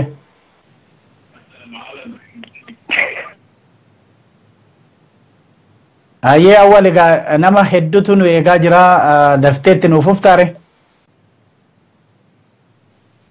Awwalin Maqaan koo Awwaliin jedhama. Hello. Hello, Oromiyaa Media Network dha. Eessaa bilbiltuu maqaan keessan eenyu? Namoota hedduun nu eegaa jira dafaatiitti nuuf ufa. Hayyee ani Ramadaan naan jedhani Switzerland irraa bilbila. Hayyee. Gaaffii sadii qaba. Hayyee. Gaaffii sadeen ta duraa takka Jawaarii fi gaaffiin tiyya obbo Jawaar gartee ummata wayyaanee kana ofirraa fonqolchuudhaaf yeroo hedduu nutti fixuu nuun jedhee nu ballamee ture. Saniif ammaan tana ummata kana ofirraa fonqolchuudhaaf yeroo hangam ummata kanaaf kennina. Fakkeenyaaf kumaatamaan hidhamne, kumaatamaan biyyarraa ari'amne, kumaatamaan ajjeefamne, kumaatamaan buqqaafamne, kumaatamaan beelawnee jirra. Rakkoo guddoo ammaan tana irra deemaa jirtu kana ol wanni ummata kanaaf carraa kenninee teenyee eeynu ni jira. Fakkeenyaaf ummanni Oromoo gaafa hiriira nagayaa bahee magaalaalee xixiqqoo fi godina adda addaa too'ate. Waraana tokko malee nagayaan baatii 3 ol biyya isaa bulfachaa ture. Saniif ummata kana maaliif hara fonqolchuutti irratti hin hojjetamnedha gaaffiin duraa. Gaaffiin lammadaa obboleessa Profeesar Isqeelii fi Profeesar Isqeelii jidduu takka waa'ee dhimma baqataa irratti akka hojjetaa jiru arkaa turre. Waa'ee dhimma baqataa san deemaa jira moo dhaabbachaa jira? Sababni yeroo ammaa kana baqattoonni ala jiran hedduu rakkachaa jiranii wayyaaneen fakkeessitee akka nama baqattoota siyaasaa gadhiisee fakkeessitee miidiyaa adda addaa irratti haasawaa jirti. Saniif keessattuu namni maqaa of kootiin baqatummaan biyyarraa rakkatee bahee as dhufee harka kennatee jiru waa'een dhimmi siyaasaa isaa rakkoo keessa waan jirtuuf waan kana uummata addunyaa hubachiisuudhaaf wanni irratti hojjechaa jirtan ni jira. Tasadaffaa gaaffiin tiyyaa maas miidiyaa ammaan tana addunyaa irratti ilmaan Oromoo waliin garagalee halkanii guyyaa wal abaaruu, wal arrabsuu fi wal xiqqeessuu malee waa'ee qabsoo fuula garagalchee walirra deebi'ee jira. Waan kana sirreessuufoo maal hojjechaa jirtanii gaaffiin tiyya sadeen tana obbo Jawaarii fi Isqeelis hedduu galatoomaa jabaadhaa itti fufaa isin jenna. Atis hedduu galatoomii Jawaar gaaffiin jalqabaasii fi yeroo hedduu nutti hin fixu mootummaa kana fonqolchuudha kan jedhudha. Meeqa dhageesseerta guutummaa isaatti itti fufe. Yoo mika jau kami saatti aanu akkaan siin hin jenne qofa nuti ni xiinxallarraa arginu. Kanaaf garuu amna irra deemne waggoota muraasa 3-4 dabre kana keessatti san dura qabsoon bakka turtee fi har'a bakka jirtu. Siyaasaan Itoophiyaa waggaa 4 dura turte, waggaa 3 dura turtee fi har'a bakka jirtu. In fact bara dheengaddaa bakka turree fi barana yeroo ammaa bakka jirru dachiisamidha. Wayyaaneen waggoota 3 irraa yeroo Obaamaan achi dhaqetti mootummaa hin sochoone mootummaa osoo abbaa irree taatee beekanii jabduu taatee waan mul'ataa turteef mootummaa jarri faarsaa tureen yeroo har'aatti mootummaa addunyaa irratti jiguuf deemti moo hin deemtu jiguuf deemuun isiitu akkuma reefu jennetti faranjoonnuu fudhatanii bakka isii maaltu bu'a gaaffiin mootummaan tun hagam jabduudha osoo hin ta'in mootummaan tun bakka isii maaltu bu'a sadarkaa jaamurra gahamee jira jechuudha. Kanaaf kun immoo lafatti hin dhufne qabsoo Oromootitu fidee lafa hangahaa jira qabsoon uummata keenyati. Tarsiimoon hojjetu jirti. Jabinni uummata keenyaa immoo waggaa 4-5 dura laafina qabsoo Oromoo keessatti uumamee fi jabina mootummaan sun keessattuu deeggartoota biyya alaa argachuu irratti qabduu wal bira waggaa qabdee qabsoon Oromoo sadarkaa guddaa irra geessee jirti jechuudha. Sadarkaa yeroo har'aatti naannoo sanitti Oromoof Oromiyaadhaan qofa osoo hin ta'in naannoo sanitti akka abdiitti kan haasayamaa jiru, akka abdiitti kan dhiyaachaa jiru qabsoo Oromooti. Yeroo ammatti gara fuulduraa eenyu biyya sana hoogganu waggaa jedhamu maqaan dhaamu kan ilmaan Oromooti jechuudha. akkuma dura jarre inda Oromoo jechuun amma faashina haaraa ta'ee jira jechuudha. Kana hundirra gaamee jira. Wanni guddaan mootummaan shakkii tokko malee it's inevitable akkuma bakka adda ta'e jennutti nu qofaa miti namni biyya sanii fi naannoo sanatti hintalu ifatti wanni jala muree dubbatu mootummaan sun qarrarra geessee jirti. Yeroo ammatti kan nama keenya cinquu qabu kan irratti hojjetamuu qabu tokkoffaa kufaatiin isiisuun biyya qabatee akka hin kufne saba keenya qabatee akka hin kufne akkamitti eenyadha. Maaliif qabsoon Oromoo wayyaanee kuffisuu qofaa miti. Mootummoota sii duraallee kuffifnee jirra. Haayila Sillaasee kuffifnee jirra. Darbuu kuffifnee jirra. Wanni guddaan tokko kufaa uummanni Oromoo waa sadiif qabsaa. Bilisummaa argachuudhaaf qaba. Nagaa argachuudhaaf qaba. Hiyyummaa keessa hojjetatee bahuudhaaf misooma isa barbaachisa jechuudha. Waan sadeen kana sirna siyaasaa waan sadeen kana argamsiisuu danda'u. Bilisummaa nagaa misooma argamsiisuu danda'u jaaruudha qaba jechuudha. San jaaruuf akkaataan mootummaan tun itti kuftu mootummaa tana booda sirni dhufu murteessadha.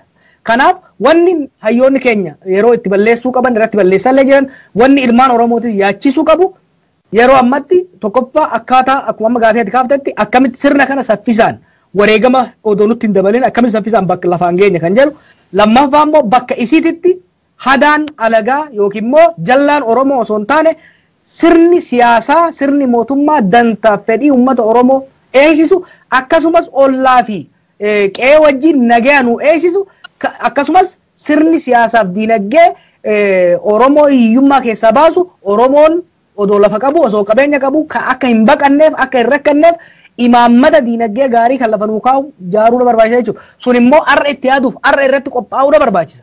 Sirnicha keessattis Oromiyaa keessattis alattis namni keenya wal quba qabaatee akkaatuma sirna kana kuffisuudhaaf irratti hojjennuun bakka sirna kanaa immoo sirna waaraa qabu sirna Oromoodhaaf Oromiyaadhaaf ta'u jaaruu barbaachisa. Kuni hawwii qofaan hin ta'u itti yaaduudha barbaachisa imaammata qopheessuudha barbaachisa tarsiimoo qopheessuudha barbaachisa kanarratti egaa hojii bal'aatu hojjetamaa jira gama baqattootaatiin hojiin sila hojjetamuu qabu amma hojjetame hin hojjetamne maaliif ala kanatti rakkoon kan haasa'u hedduu kan waa dalagu xiqqaa namni waggaa waa lafa keenye kanarratti haa dalagamu jenne waa hojjetu frustration isa illee amma dubbachuun barbaadu waa meeqa bara deengadda waa meeqa halkan hirriba dhabnee waa meeqa hojjennee jaarmaa ijaarree namootatti kennine nothing is been done kanaafi hamma dandeenyutti hamma ijji nu keessaa baatutti carraaquutti jirra Awurooppatti rakkoon dhufaa jira Ramadaan akkuma xiqqoo qabdutti rakkoon amma dhufaa jira keessattuu waldaayonni hawaasa Oromoo achi jiran saffisaan irratti hojjetuu qaban wanni amma dangada gara European Union irraa dhufe mootummaa Itoophiyaa wajjin wal taanee baqattoota biyya deebina sanbira dabree odeeffannoo daataa baqattoota dhaabbata intelligensii ta'uu basaasaa wayyaanee wajjin sheer goona wanni jedhamu kuni it's extremely dangerous. Kanaaf irratti hojjechuudha barbaachisaa nu gama keenyan xaarii godhaa jirra haa taatu garuu people need to step up amma yaalii hedduudha godhaa jirtan warri amma Switzerland jirtan bakka adda addaa jirtan yaalii hedduudha godhaa jirtan yaaliin kun walitti caaseffamuudha qaba irratti hojjetamuudha qaba.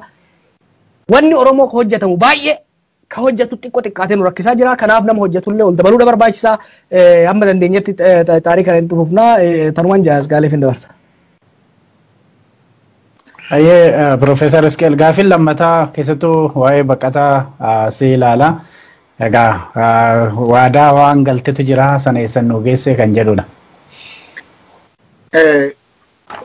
waan addaan Isqeel hojjetaa jiru waanuma Jawaaris beekudha waan uummanni kan biraas beekudha garuu itti bubu'uudha barbaachisa amma gaaffii isa jalqabaa yeroo gabaabaa yeroo jedhan umrii eenyutti kan jedhu gaafachuudhaan barbaadan umrii nama tokkotti yoo ta'e hin jarjarre umrii akka uummataatti haasofna yoo ta'e immoo hedduu jarjaree jira qabsoon kun jechuudhaaf hin jedhe dhimma baqattootaa gaafa jennu akka namni hubatu gaaffiin kun gaafatamuu isaatiif baay'eetanii jaalladhee jira. Dhimma baqattootaa gaafa jennu isa maaliiti haasa'aa jirra. Dhimma waan rakkoo biyya Itoophiyaa keessa jiruuf ari'atama biyya Itoophiyaa keessa jiruuf kan biyya sanaati baqate yoo ka ilaallu jenne daangaa Itoophiyaa irraa jalqabee gara kibbaatti Keeniyaa keessa bahee Yugaandaa keessa bahee Malaawii keessa bahee. Sagalee Jawaartuu hojjetaa jira natti fakkaata. Itti fufeessu. Dhiifama Profeesar. Dhimma baqattootaa isa jedhan kan akka uummanni Oromoo akka gaariitti hubatu hin barbaadeetanii jedhe. Dhimma kana jechuun dhimma baqattootaa yeroo jennee haasofnu waan inni jedhu biyya keessa kan ari'ataman jaarsa haa ta'u jaartee haa ta'u ijoollee haa ta'u dargaggoo haa ta'u gara guddeessa dhimma baqattootaa jennee yeroo haasofnu inni baqattootaa kun daangaa Itoophiyaa irraa jalqabee karaa Keeniyaa, karaa Ugaandaa, karaa Malaawii hamma Afrikaa kibbaatti deema. Rakkoon kun achiin immoo gara lixaatti bahee karaa Sudaan bahee Masrii keessa bahee Mediterraneanii keessa darbeeti Awurooppaa keessa dhufa walitti qabatee jira jechuudha. Gara bahaatti immoo yoo deemte Somaalee keessa bahee Yemen keessa bahee iddoo fagootti baqatee jira.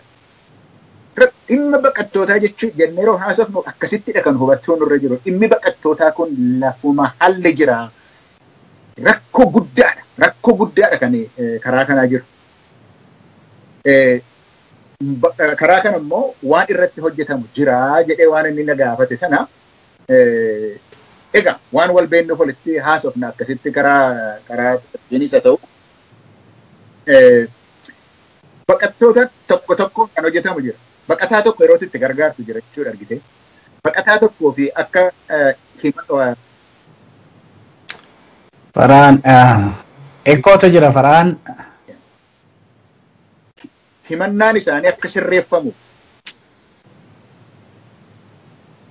baqattoota tokko tokko karaan itti gargaaran jira. Tokko tokkoon inni egaa bakkeetti waan mul'atu hin qabu. Baqattoota yeroo jennu immoo baqataa tokko tokko duwwaatu hin ta'in baqattoota baay'een kan jiru immoo akka biyya isaatii. Akka biyya isaatiitti rakkoon isaa wal caalaa deema. Sababii kanaatii fi kanaan dura kan iyyuu dubbannee turre yoo Awurooppaatti ta'e akkaataa dhumtii itti galfattu iyyuu iyyata sana akkasitti galfattu. Baqataa ta'uu keetti mirkaneeffachuuf iyyata kee akkasitti galfattu suni waan qindaa'e utuu ta'eetiiti rakkoo baqattootaa kana furmaatatti kennuudhaaf hin dandeenye. Garuu hawaasuma Oromoo keessatti rakkoo gurguddaadha qabna. Akkasitti illee hojjechuudhaaf akka hin dandeenyetti rakkoo gurguddaadha qabna kana keessatti. Warri Kaayiroo jiran kana hin beeku. Rakkoo gurguddaadha qabna achi keessatti jechuudha hawaasuma Oromoo keessatti. Nama hojjetu dhabuu duwwaa nu jennu namni sirratti hojjetus jira jechuudha. Rakkoo gurguddaadha qabna karaa kanaa. Hin dhiifne garuu akka nama jedhe lafuma halle kana keessatti irratti hojjechuudhaaf karaa Sudaan keessa bahanii karaa meeshaa dhufanii irratti hojjechuudhaa fi karooratti baafannee irratti hojjetamaadha jira. Har'a ganamallee irratti hojjetaadha turre gaaf tokko gadi baafnee wanta goonu hin goonaa irratti hojjechuun waan dhiifame hin jiru. Tokko tokkoon karaan itti gargaaraman jira. Kun garuu rakkoo akka hin taanetti tokkoffaa imaammatni warra Awurooppaa akka geeddaramuuf waan itti yaadatamu jira. Hojii guddaa imaammata sana geeddaruu barbaachisa. Rakkoon isaa garuu hammam akka warra mootummaa irra jiraniif iyyuu rakkoo meeqa akka inni ta'ee jira. Awurooppaan amma baqattoota hin barbaadaa hin jiru jechuudha. Imaammata sana geeddarsiisuu fi naannootti wanta hojjetamaa jiru jira. Har'allee kan lafa isaan itti wal ga'anii hojjetaa jiran jira. Garuu waan akka refugee assistance center kana ijaaruudhaa fi warri bakkee sana jiru hundumtuu mee itti nuuf dirmatanii isa qopheessineeti uummanni kun gaafa himata sana iyyuu galfatu. Akka inni sirriidhaan galutti yoo waliin hojjenne baay'ee gargaaruu dandeenya. Kun Oromoodhaaf immoo baay'ee barbaachisaadha. Keessumaa naannoo Awurooppaa irra sanatti uummanni keenya yoo iddoo sana keessatti boqotee baratee iddoo tokko gahee egeree Oromootiif iyyuu waan guddaa waan ta'eef akka guddaatti waan irratti hojjetamu waan nama tokkoof nama lamarraa eegamu tun ta'in naannoo sana keessa kan jiru Oromoon hundumtuu waliin hojjechuudha barbaachisaa jechuudhaaf hin jedhe. Gaarii dhagamee gara qabxii keenya sattaa nutti darbinaa sana dura gara keessatiin ergaan naa dhufe tokko Piroofeesar Isqeel Adaraa baqattoota warra Sudaan jiranis hin irraanfatinaa hedduu rakkanne bixaaqaa yookiin hin IDdhaa fi maallaqa nu baasisanii sana boodas immoo sanaan bixaaqaa sanaanii naannoo yookiin olii gad deemuu hin dandeenye rakkataa jirraa kan jedhudha. Kabajamtoota daawwattoota keenyatiif dhaggeeffattoota keenya egaa jidduutti bilbila keessan fuudhuutti fufna garuu amma gara qabxii sattaanutti darbina. Darbee telefoonni keessan yookiin bilbila yeroo nu bilbiltanii kan addaan citu sababa neetwoorkiitiin malee sababa biraa akka hin taane akka nu hubattan barbaanna. Dhimma gurguddaa lama of harkaa qabna keessattuu waa'ee Finfinnee akkasumas mormii yeroo ammaa kana gara Wallootii fi iddoo biraatti adeemsifamaa jiru. Mee kan Finfinneetti dura gara mormii biyya keessatti adeemsifamu kanarraa kaanu Jawaar Adduwaayin yookiin Ihaadig dhiyeenya kana walgahii godhanii booda nagaa buufnee jedhaniiti turan egaa waliigalteen uumamee nagaan si'achiin bu'aa uummata keenya dhiifama gaafannaa kanaaf jedhanii waan hundumaa jedhanii wanti hunduu akka nagaan bu'u tokkotti dubbatan yeroo ammaa kana garuu mormiin kun akka malee itti babal'atee kan duraan mormii keessa hin jirre naannoon Guraagee walqixxeetti godinaan Guraagee jechuudha walqixxeetti mormiitu ture keessatti immoo naannoo Amaaraa kana keessattis akkasuma torban kana waldiyaa qobboo har'aa amma achuma naannoo ejjuu soddomaa Marsaaddoo jedhamutti nama hedduutu dhume mormiin kun itti fufee jira mee kan akkamitti ilaalta Jawaar? Kun bakka akkuma reefu jennetti tokkoffaa dammaqiinsi uummata biyya sanii akka malee dabalee jira. Mootummaan sun immoo laaffattee jirti.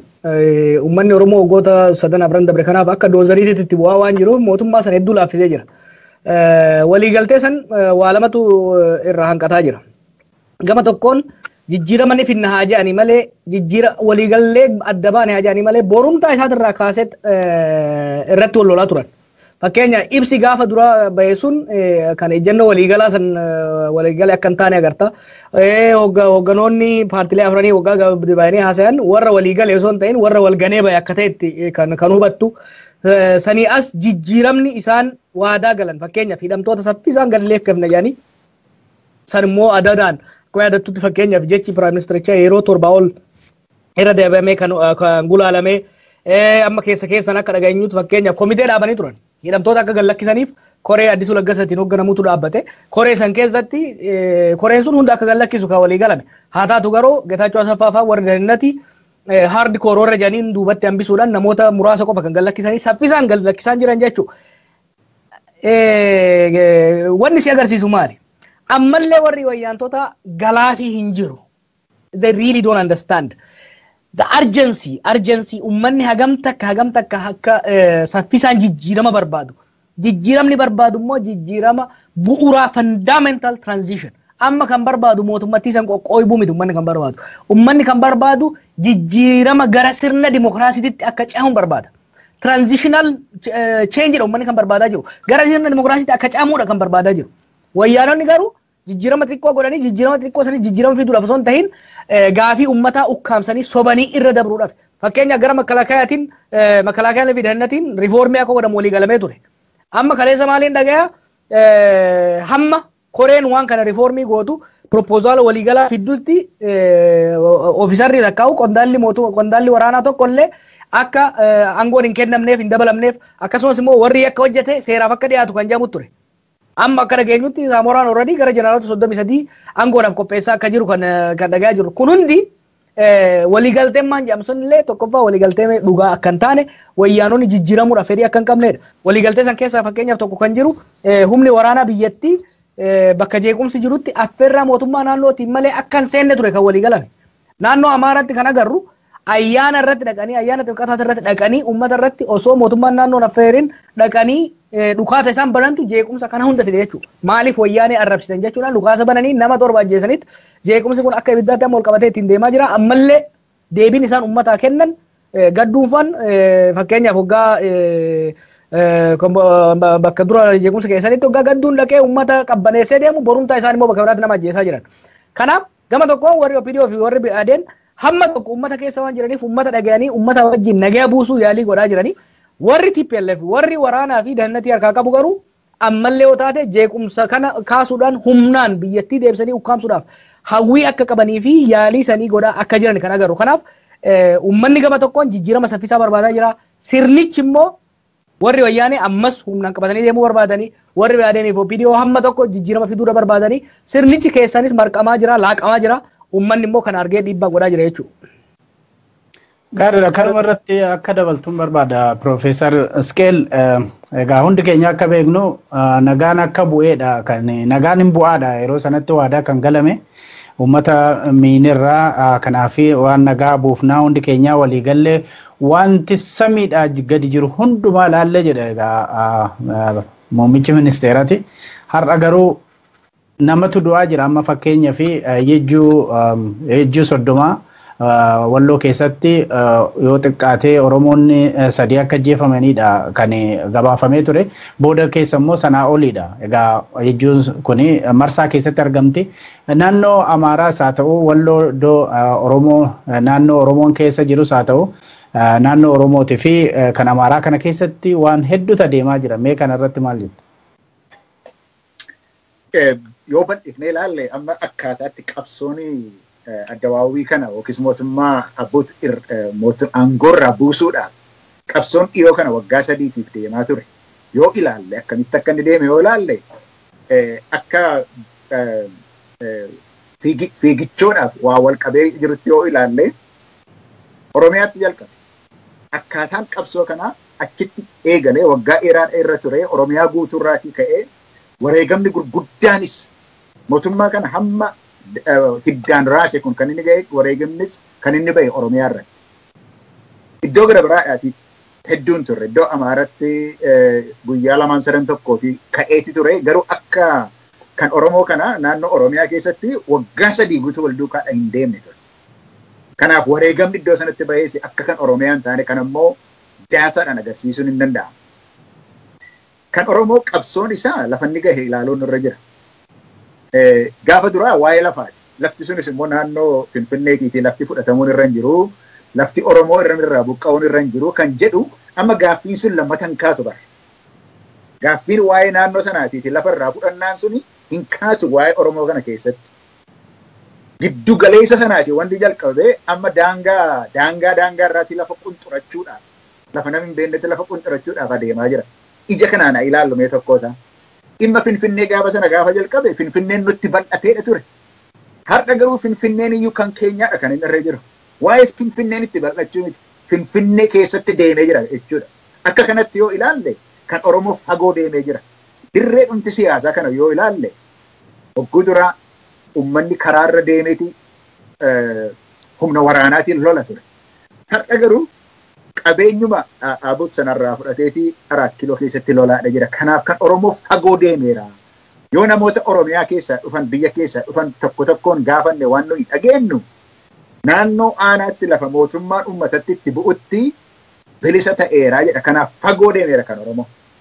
Inni garuu kan Oromiyaa keessaa homaa kufuunsaa hin danda'amu akka hin dandeenye gaafa mul'atu. Qabsoon kun gara naannoo Amaaraattis dhaqee ajjeechaan achitti jalqabee jechuudha. Ajjeechaan achitti jalqabee jira jechuudha. Sababii kanaatiif karaa cufuun waan Oromiyaa keessatti barreen gaddaa ta'aa ture naannoo Amaaraatti ta'aa jira. Amaara duwwaa immoo miti.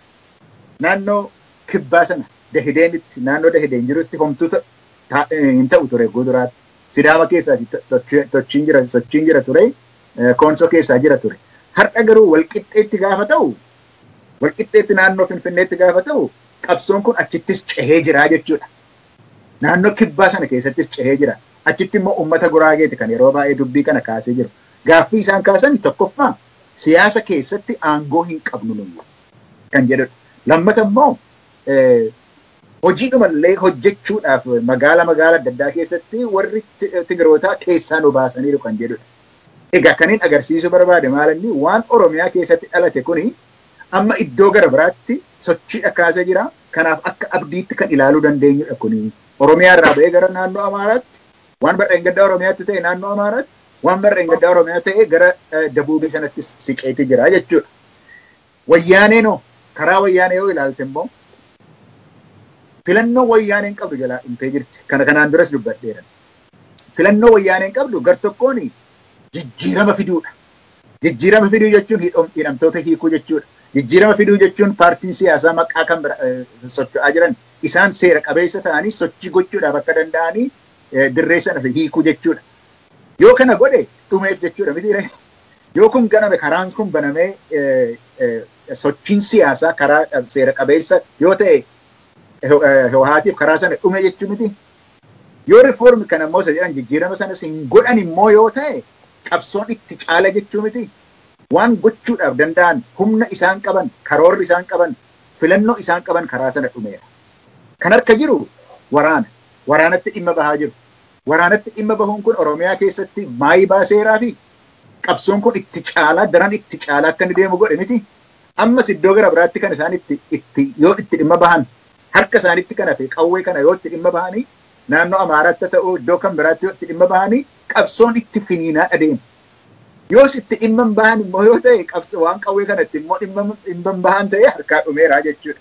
Sababii kanaatiif waa'een qawwee isaaniis waa'een waa gochuu danda'uu isaaniis dhumeera. Dhumeeti jira injifannootti deemaadha jira dubbiin kun akkasitti hubannu jechuudhaaf hin jedhe darajjajan.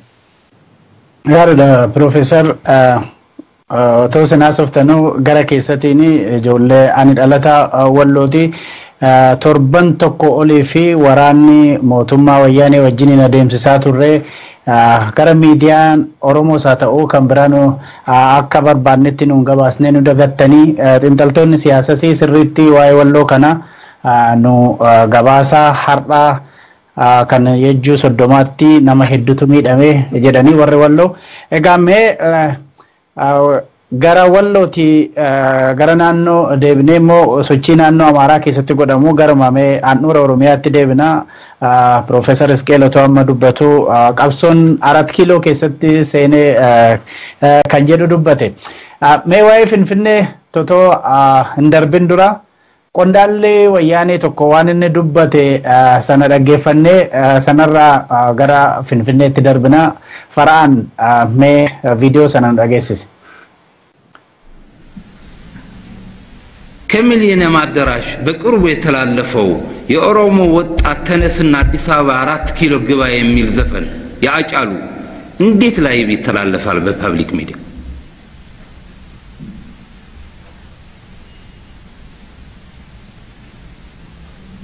እንዴት ላይ ይተላለፋል?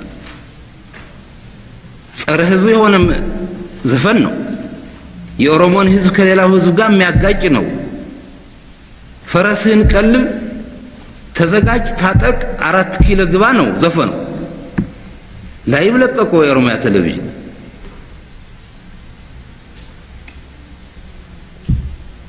በነገታውም ደገመው።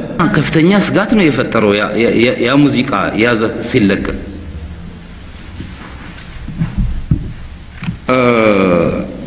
የኦሮሞ ህዝብ ተበድለዋል። ተጠቃሚ አይደለም።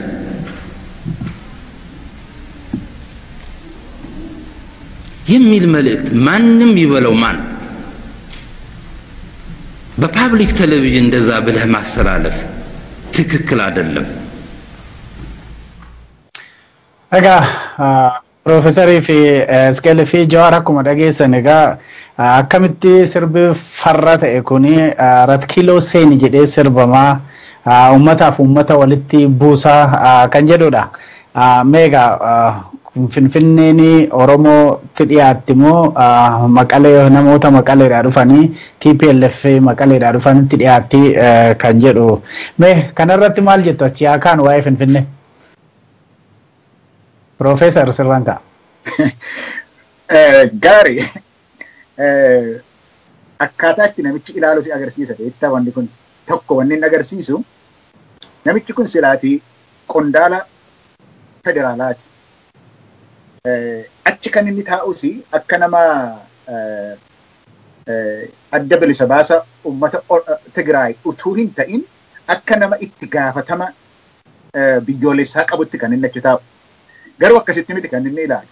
Kan inni ilaalu hunduma isaa dhaggeeffannee yeroo ta'e akkaataa inni itti ilaalu inni abutiif bakka bu'ee akka hojjetuttidha kan inni himu. Hunduma isaa walitti yoo ilaalle wanta inni dubbatu. Uummanni Oromoo tuulamni duruu farda leenjisa. Tuulamni duruu akkasuma godha waanuma tuulamni godhudha waan salaaliin godhudha waan tuulamni hundumtuu godhudha kun. Edaa jara kanatti nu bulchaa ture warra nu hin beenne maal akka taane kan hin beenne Hacaaluun illee gaafa sana hin beeku nu bareechanii beeku farda keenya iyyuu hin beeku kan inni jedhu akkam akka inni dhugaa ta'e agarsiisa beektaa Oromoo hin beekan dhaaba gara biraadhaan itti dhimma bahaniititi biyya bulchaa turan jara kanatti nu bulchaa ture jechuudha. Wanni inni achirratti na agarsiisu sodaa guddaa uume uummanni Oromoo hin miidhame jedhanii dubbachuun Oromoon bu'aa hin arganne kana keessaa jedhanii dubbachuun kun sirrii miti jedhee afaan guutee gaafa haasa'u Wannan nama kofalchiisudha kan inni haasa'aa ture. Akkaataan inni itti dubbatu garuu waanuma aangoo hin yaadinaa isinii. Waa'ee aangootti dhufu maaliif yaaddan? Maaliif Oromoon 4 kiiloo dhufa? Maaliif kana mataadhuma keessa yoo sibbixee waa'ee aangoo inni kan keenyadhaan argite?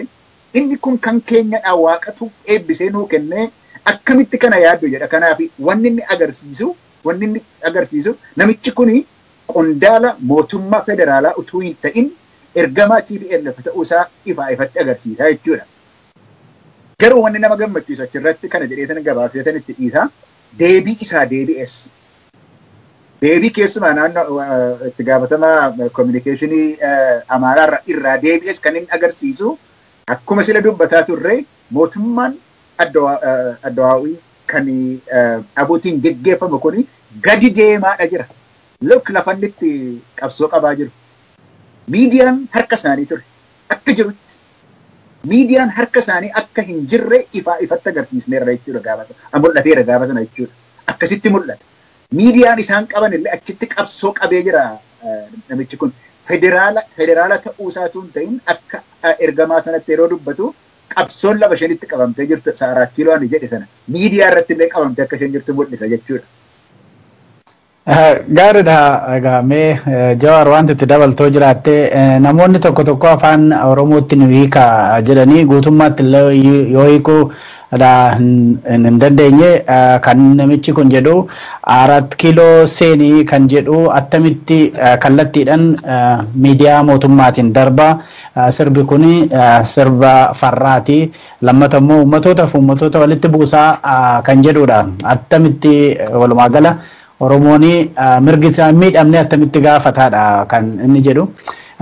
Mee kanarratti wanti dabaltu yoo jiraate Jawaar achumaanii dhimmi Finfinnee kuni sababuma sochii amma mootummaa kana jigsuudhaaf harka naannessee jigsuuf jiru keessaa tokko Finfinnee irraa ka'e dhimmi maaster pilaanii Finfinnee kana kan uummata iddoo tokkotti caalmatti fide.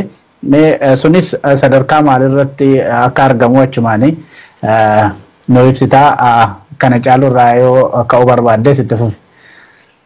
I think kan namicha bakka bu'aan naannoo Amaaraa sun Nugusu Xilahuun sirriitti itti hime kaaftee haftee iskeelatti dabalee jira. Wanni argarru waan baay'ee irraa baranna. Gama tokkoon hagamta Oromoo sodaachaa akka jiran ignorance and arrogance. Wallaala guddaa quufa guddallee irraa agarta.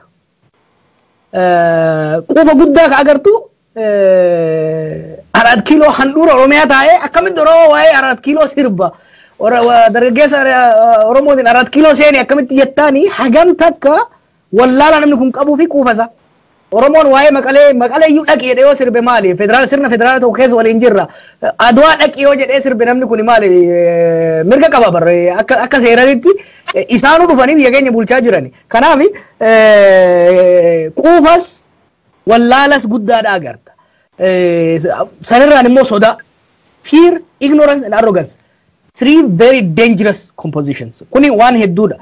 Waa'ee amma Nugusuun sirriitti itti himaa ture. Fakkeenyaaf waa'ee namni kuni itti gaafatamaa biroodkaastii biyyattii.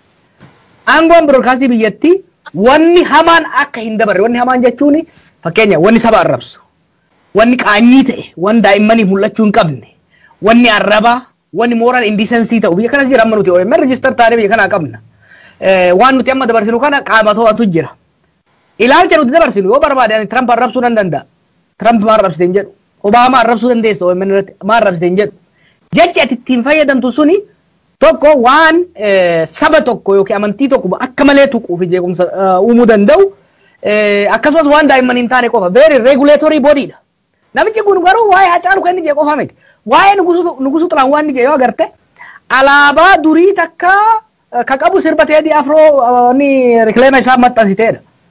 Alaabaa fedhe maxxansuu kuni hojii broadcast agency miti. Ilaalchi fedhe dabruuni hojii broadcast agency miti. Harree akkamiitiin biitii sun akka bulaa turte. Nafasiin akkamii dhugaan siin jedha namoonni harreen akkamii warri sammuun isaanii keessa sammuun hin jirre kan furriin guutame biyya sana akka bulche kasee agarsiisu. Namni broadcast agency aangoo irra jiru tokko aangoo fi taayitaa bakka sanii nama hin beekne. Ani amma maalin barbaada beekta garatti aan wayyaanee gubbisuu barbaadne hunda isii maayikiraafoonuma jala kaa'u. Nama nu bulcha nama xiqqoo aangoo qabu waa beekutu nu bulcha jedhee namni beekta jala bulaa jira. Achirratti wanni ati agartu waggaa jala keessa xiqqoo yoo jala keessa amma dabra tsiyoon waan inni haasa waggaa agarte. Amma booda inumaa beekta wanni barbaachisu wayyaanee barbaadanii maayikiraafoonuma jala kaa'u. Ummanni Itoophiyaa jarattii sana osoo beekini shawwadameeti kan bitamaa ture. Ummata gowwaa, ummata sodaattu, jara wallaala. Mahayyimii daangaan qabne biyya san bulchaa jira. Dhugaan siin jira. Kuni gamsanii wanni ati agartu. I couldn't believe it. Irra deebi'eetiin laale. Namni broadcast agency irra jiru. Amma achitti agency kan fiduu danda'u waan ANN dabarsisani. Maaliif? Waan broadcast agency hojjechuu danda'u keessa waan saboota walitti buusuu danda'u. Yoo hojjetame miidiyaalee hanga ammaa dabre keessa wanni hamaan kan hojjetame ANN fi zaamiidhaan. Saniif garuu akka xabaqaa ta'e tas bahe. Dho'isaa wayyaaneen godhaa turte san as baasee saaxilee. Namichi inni godhu sun wallaalli isaaf gowwummaan isaaf sodaan isaa akka malee hamaa waan ta'eef warri silaa inni itti halaqaa ta'ellee dura dhaabatanii aangoo irra bu'uu qabdeedhaan beekna nugusuutu nama dhugamaa bar. Namichi suni osoo biyya sirna qabdu keessa taate guyyaa sanii as aangoo irra deebi'uun qabu ture. Kuni waliigalatti wanni si agarsiisu bakka bu'aa wayyaaneeti. Ammallee warra akkanaa rabbi haa jiraachisu. Wayyaanee warri kufaatii isii saffisiisu qabsoo uummatas dabalee warra gowwaa akkanaati. Baroota dabra keessatti qabsoo Oromoo warri gargaare Abbaa Tsahaayyee, Geetaachoo Raddaa, Miimmi Sibaatuutii fi amma kunillee itti dabalame. Ani Oromoo wanni an jedhuun masgiidattis charchittis gowwaa akkanaa rabbi as nuu baasi jechuu haa dubbatu maayikii jala kaa'u haa dubbatu hedduusaa. Dhimma biraa wal qabatee kan dhufe waa'ee dhimma Finfinnee irratti kuni siiriyasiidha. Dhimma Finfinnee irratti dhimmi Finfinnee dhimma lafeeti, dhimma seenaati, dhimma ummatootaati. Paarlaamaa irratti akka dhiyaatuuf dhiibbaa godhaa jiran. Mariin akka godhamuuf gara biiroo haqaa Oromiyaatii fi mana murtii Oromiyaatitti akka ergame odeeffannoon dhufu nu agarsiisaa jira. Mariin kun sirna bifa qabuun uummata mari'achiisaa jedhaman inishiyatiivii gaariidha. Yeroon kenname gahaa miti. Yeroon bal'ifamee kennamuu danda'uudha qaba. Yeroon guyyaa muraasa sun gahaa miti. Yeroo gannaa san uummata mari'achiisuu qaban turan hin mari'achiifne bal'atee tokkoffaa uummanni sadarkaa hundatti wixineen jiru sun gatamee wixinee dantaan uummata Oromootii fi Oromiyaa maali kan jedhu artikuleetir ta'uu danda'uu qaba. Yaanni uummata irratti sassaabamuu qaba. Waliigalteen dhufuu qaba. Sanbooda caffee Oromiyaatitti dhiyaatee akka ejjannoo mootummaa naannoo Oromiyaatitti rizooluushiniin tokko wanni nuuf Finfinnee irraa barbaannu wanni nuti jiraattota Finfinneetiif kennuu fi wanni magaalaa sana irraa barbaannu kana kan jedhu lafa kaa'amuu danda'uu qaba. Akkasumas immoo jiraattonni Finfinnee kan saba hundaatis Oromiyaa wajjin hariiroo akkanaa barbaanna kan jedhu irratti mari'achuu danda'uu qaban. Yeroo san booda malee akka amma deemu kanatti hashashiin gamaa gamanaa walitti cuqqaallee deemne yoo kajan taate rakkoodha uumuudhaaf deemama. Wayyaaneen ajandaa kana dhiibuu barbaadde yeroo ammaatitti dhimma dantaati irratti mari'atamuu qaba. Garuu waggaa mari'atamu tokkoffaa akka dantaa saba Oromootii fi Oromiyaadhaa eegsisuu danda'utti akkasumas immoo akka saboota biraatiin walitti nun buufnetti akka ajandaa wayyaanee bakkaan hin geenyetti of eeggannoodhaan irratti deemamuudha qabama. Wanni mari'atamullee calliseetuma gubbaa osoo hin taane riisarchii gahaa irratti dhimma kanarra riisarchii bal'aa dura dheeraa hojjetamee kanarratti hundaa'amee irratti deemamuu qaba jeetu yaada jenne.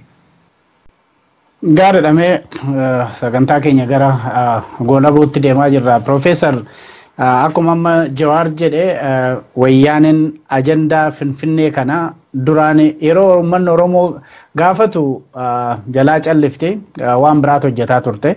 Amma immoo ajandaa kana dhiibaati jirti mee kun maaliif lammata immoo dhimma Finfinnee ilaalchisee maal ta'uu qaba jetta keessattuu yeroo ammaa kanatti.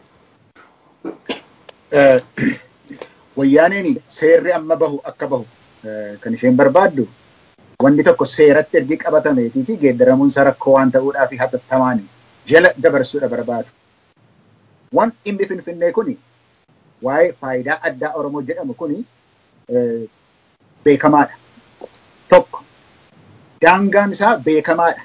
Waan irratti qoratamu hin qabu. Daangaan isaa beekamaa daangaa isaa hektaara 100 moo kiiloomeetira 554 kan jedhamudha. Daangaan sun achuma irratti seeraan akka inni ta'uun irra jiru seera sana keessa akka jiru beekamaadhaan waa'een daangaa sun dhumuutu irra jira. Lammata waa'ee mirgaati kan inni haasa'u. Mirga Oromiyaanii Finfinnee keessaatii qabdudha. Mirgi kun immoo kallattii sadii qaba. Tokko siyaasa yookiis aangoodha. Inni itti aanu dinagdeedha. Inni itti aanu immoo aadaadha. Kunis ifaa ta'uu qaba. Kuni mirga Oromiyaan Finfinnee keessaa waan qabdu waan ta'eef bulchiinsa sanarratti Oromiyaan iddoo dantaa aadaa qaba jechuudha. Inni himamuutu irra qaba akka Oromiyaan qabdutti. Lama dinagdeedha. Waan Finfinnee sana keessa lixu, waan Finfinnee sana keessaa bahu, karaa dinagdee haa ta'u, karaa uumama sana eeguu haa ta'u, kun hundumtu ifaa ta'uutu qaba jechuudha. Kun beekamaadha. Maal ta'uun akka irra jiru. Sadaffaan aadaa Oromooti. Oromoon Finfinnee keessaatii hin mul'atu. Aadaa isaa wanti calaqqisu hin jiru. Uummanni isaa aadaan isaa akka itti fufiisa qabaatu hin jiru waan jedhameef karaa mana barnootaa ta'u, karaa aadaa waan calaqqisu haa ta'u, karaa himuu, karaa maqaa itti baasuu haa ta'u, akka kan Oromoo ta'e beekamuutu irra jira. Finfinneen kan Oromooti kan jedhu seerri amma ba'u Finfinneen kan Oromooti kan jedhu sanaaf deebii hin deebisu taanaan ammayyuu gaaga'ama gurguddaadha fiduudhaaf adeemaa jira jechuudha. Kun waan beekamaadha. Amma keessa gugatanii waa dabarsuun dhaquun rakkoo guddaa uumuudhaaf akka inni danda'u wayyaaneen kana hubachuu qabu jechuudha. Kun immoo mariidha barbaachisaa jedhan egaa. Marii paarlaamaa keessatti hin ta'in uummataa wajjin mariidha barbaachisaa jedhan. Mariin kunis sadarkaa adda addaatti Oromiyaa guutuu keessatti irratti mari'atamuutu irra jira. Paarlaamaa keessatti nama abbaa barbaadan waamanii mari'achiisuutu hin taane Oromiyaa sadarkaa adda addaatti sadarkaa aanaatti yeroon fudhatame waan jarjarsuun qabu. Yeroon fudhatame irratti uummanni mari'achuutu irra qaba. Yoo kun hin ta'u ta'ee ammas waan sharafa tokko paarlaamaa keessa hatattamaan dabarsuudhaaf adeemu yoo ta'e innis har'aaf hin ta'aaf rakkoon isaa garuu hin awwaalama malee yeroodhaaf darba malee hin darbu. Kun waan ifaadha waa'een Oromoo achirraa jalqabe qabsoon kun. Gaaga'ama kana hundumaa kan wayyaanee irratti fide achirraatii dhufe. Ammas achitti deebi'ee tanin naannoo sana irratti deebi'een waan hin taane tokko jedhee tanin darba yoo jette wayyaaneen hin taate ta'e egaa isaan filachuudhaaf qaba. Waan ifaadha kun. Waan ifaan kun ta'uutu irra jira. Daangaanis mirgis mariinis akka Oromiyaa keessatti namni Finfinnee keessa jiru mari'atu. Garuu paarlaamaa keessatti guyyaa tokko lama abbaa bara isaan waamatan irratti dubbataniiti waan seera dabarsan miti kun jechuudha. Gaariidha. Namoonni tokko sirba Hacaaluu sanarra deebi'aatiin nu dhageessisaa kan jettan jirtu gara dhumaatti sinaffeerraa Farhaan Abdulsalaam nu qopheesse. Gara biraatiin immoo Broadcasting Agency mootummaa giddugaleessaa kan jedhu seeraan alaa naannoon Broadcasting Agency mataa isaatii qabaatee waan isa jala jiru to'achuutu irra jira. Mootummaa federaalaa maaltu galchee warra jettanis jirtu sanagaa gara fuulduraatti ogeessitus seeraa kan itti affeerru ta'a. Dhimma Finfinnee illee gara fuulduraatti egaa bal'inaan itti deemnee haasofna. Mee ajandaa keenya isa dhumaa yookiin dhimma keenya isa dhumaatti haa darbinu gara OMN ilaallata. Jawaar OMN amma karaa televezyiiniitiinis karaa reediyooniitiinis darbaati kan jirudha. Mee maal OMN maal hojjetaa jira waggaa arfaffaasaa kabajachuudhaaf yeroo qophii godhu kanarratti Jawaar. Gaafura turreen agartu. Waggaa furgaa akkuma laayyootti as geesse hojii baay'eedha hojjetamee sangaa uummata gaafachuutu isin wayyaa yookaan of faarsitan nuun jedhani. Waan gaariidha amma dandeenye kana hojjechaa jirru baroota itti aanan kana keessatti illee quality quantity isaa push godhuu barbaadna. Yeroo ammatti akkuma reefu haasaa jirrutti olaantummaan miidiyaa alagaa naannoo san qabdu guutuutti sadarkaa ittiin cabee sagaleen Oromoo haqa isaa dhugaa isaa ittiin argataa jirurra jira. Haa taatu gahaa miti afaanota adda addaatiin itti fufuu danda'uudha qabna. Ajandaa set gochuu itti fufuu danda'uudha qabna. Dhiibbaa pireeyer itti fufuudha qabna. Hojii bal'aadha kan hojjechuudhaaf karoora qabnu. Uummanni keenyas yaadaanis gara hundaan deeggarsa isaa cimsee itti fufuudha qaba. Yaalii bifa amma reediyoo deeggarsa eegallee jirra. Saatalaayit irratti illee bal'inaan kan deebinu ta'a. Hojii hedduudha hojjanna gara fuulduraa keessattuu amma gaafa waggaa afuraffaa maarch tokkoo fi naannoo sana irratti guyyaa fudhannee guututti yaadaa fi qeeqa akkasumas yaada uummanni keenya qabu bal'inaan kan dhaggeeffannu ta'a. Uummanni keenya gaafasiif haa qophaa'u bal'inaan irratti mari'anna jechuun waan barbaachisu inpuutii uummata keenya irraa fudhanna. Gaafiin gara keessatti dhufe tokko kan amma OFC'n baatee jirti irra deddeebiin na barreessaa jiranii OFC warri OFC kun bahee jira bahaa jira. Opiniyoon immoo bakka gaafa OFC'n faan hidhaman san hin jirantu opiniyoonleen gara qabsootti as makamaa jirti jarri lamaan kun akkamiin waliin deemuu danda'a kan jedhu. I think challenging guddaan qabsoo Oromoo yeroo ammatti wanni tooftaadhaa fi bilchinaan deemamuu qabu tokko guddaan kana lachuu barbaachisaadha. Qabsoo gara keessatti sirnicha keessatti godhamuuf hojiin opiniyoo keessatti hojjetamu daran jabaatee itti deemamuudha qaba.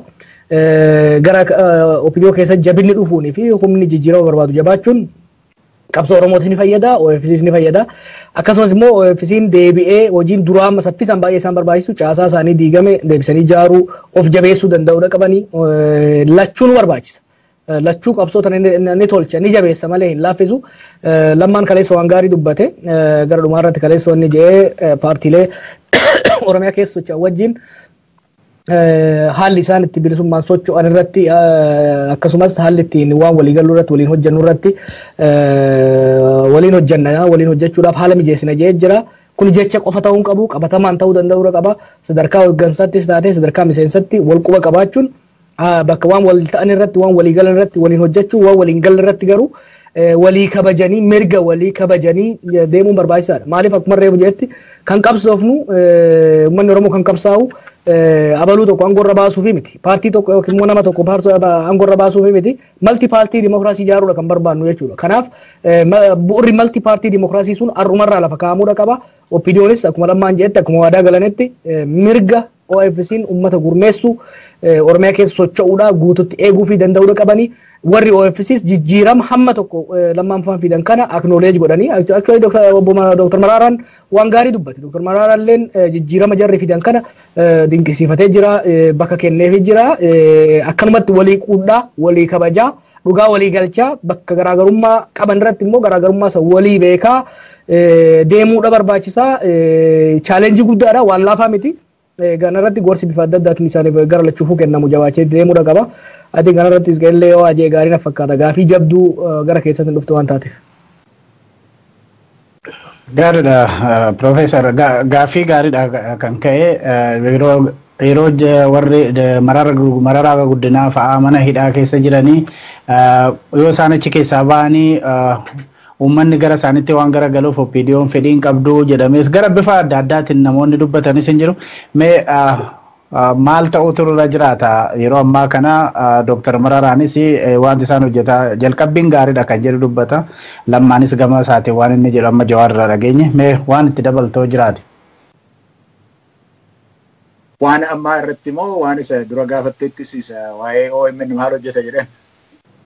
Gaariidha isa lachuu walumatti qabiitii sagantaa keenya sachumaan finnaa booda irrattan itti sii dabala jedheen ture maaliif amma namni baay'een eenyuu keessada Jawaarsi iddoo baay'eetti suuraa irratti argaa mee maalillee waan OMN Profeesar Isqeel Gabbisaa maal fa'aa jedhaa kan jedhu jira meegaa isa sachumaan walitti qabiitii asumaan cufna sagantaa keenya. Maalifan waa isa dubbachuu barbaade gaariidha. Jawaari kanarratti hoogganaa isaa waan ta'eef qaanfachuu danda'a. Waan jedhamuun irra jiru akka gaariitti jechuu dhiisuudhaaf xinnoo isheellee saalfachuu danda'a. Ani keessaa waan hin qabnee fi waan an argee dubbachuudhaaf ani nama bilisaa siin jechuu kooti waa'ee OMN kanaaf ani dubbii isaa dubbachuu barbaade carraan kanarratti argadhe. Gabaabaan OMN maal hojjetu jedhani OMN dhaaba miidiyaa bilisa ta'e kan Oromooti. Bilisa ta'uu isaa immoo asirratti himuu barbaachisa jala muranii dubbachuu barbaachisa. Maaliif yoo jette mee ilaalimee OBN illee waa tokko gatii dubbate sirba tokko gatii sirbite maa sirbitee jedhaniititi warratti ka'an jala jira jechuudha. Inni kun bilisa.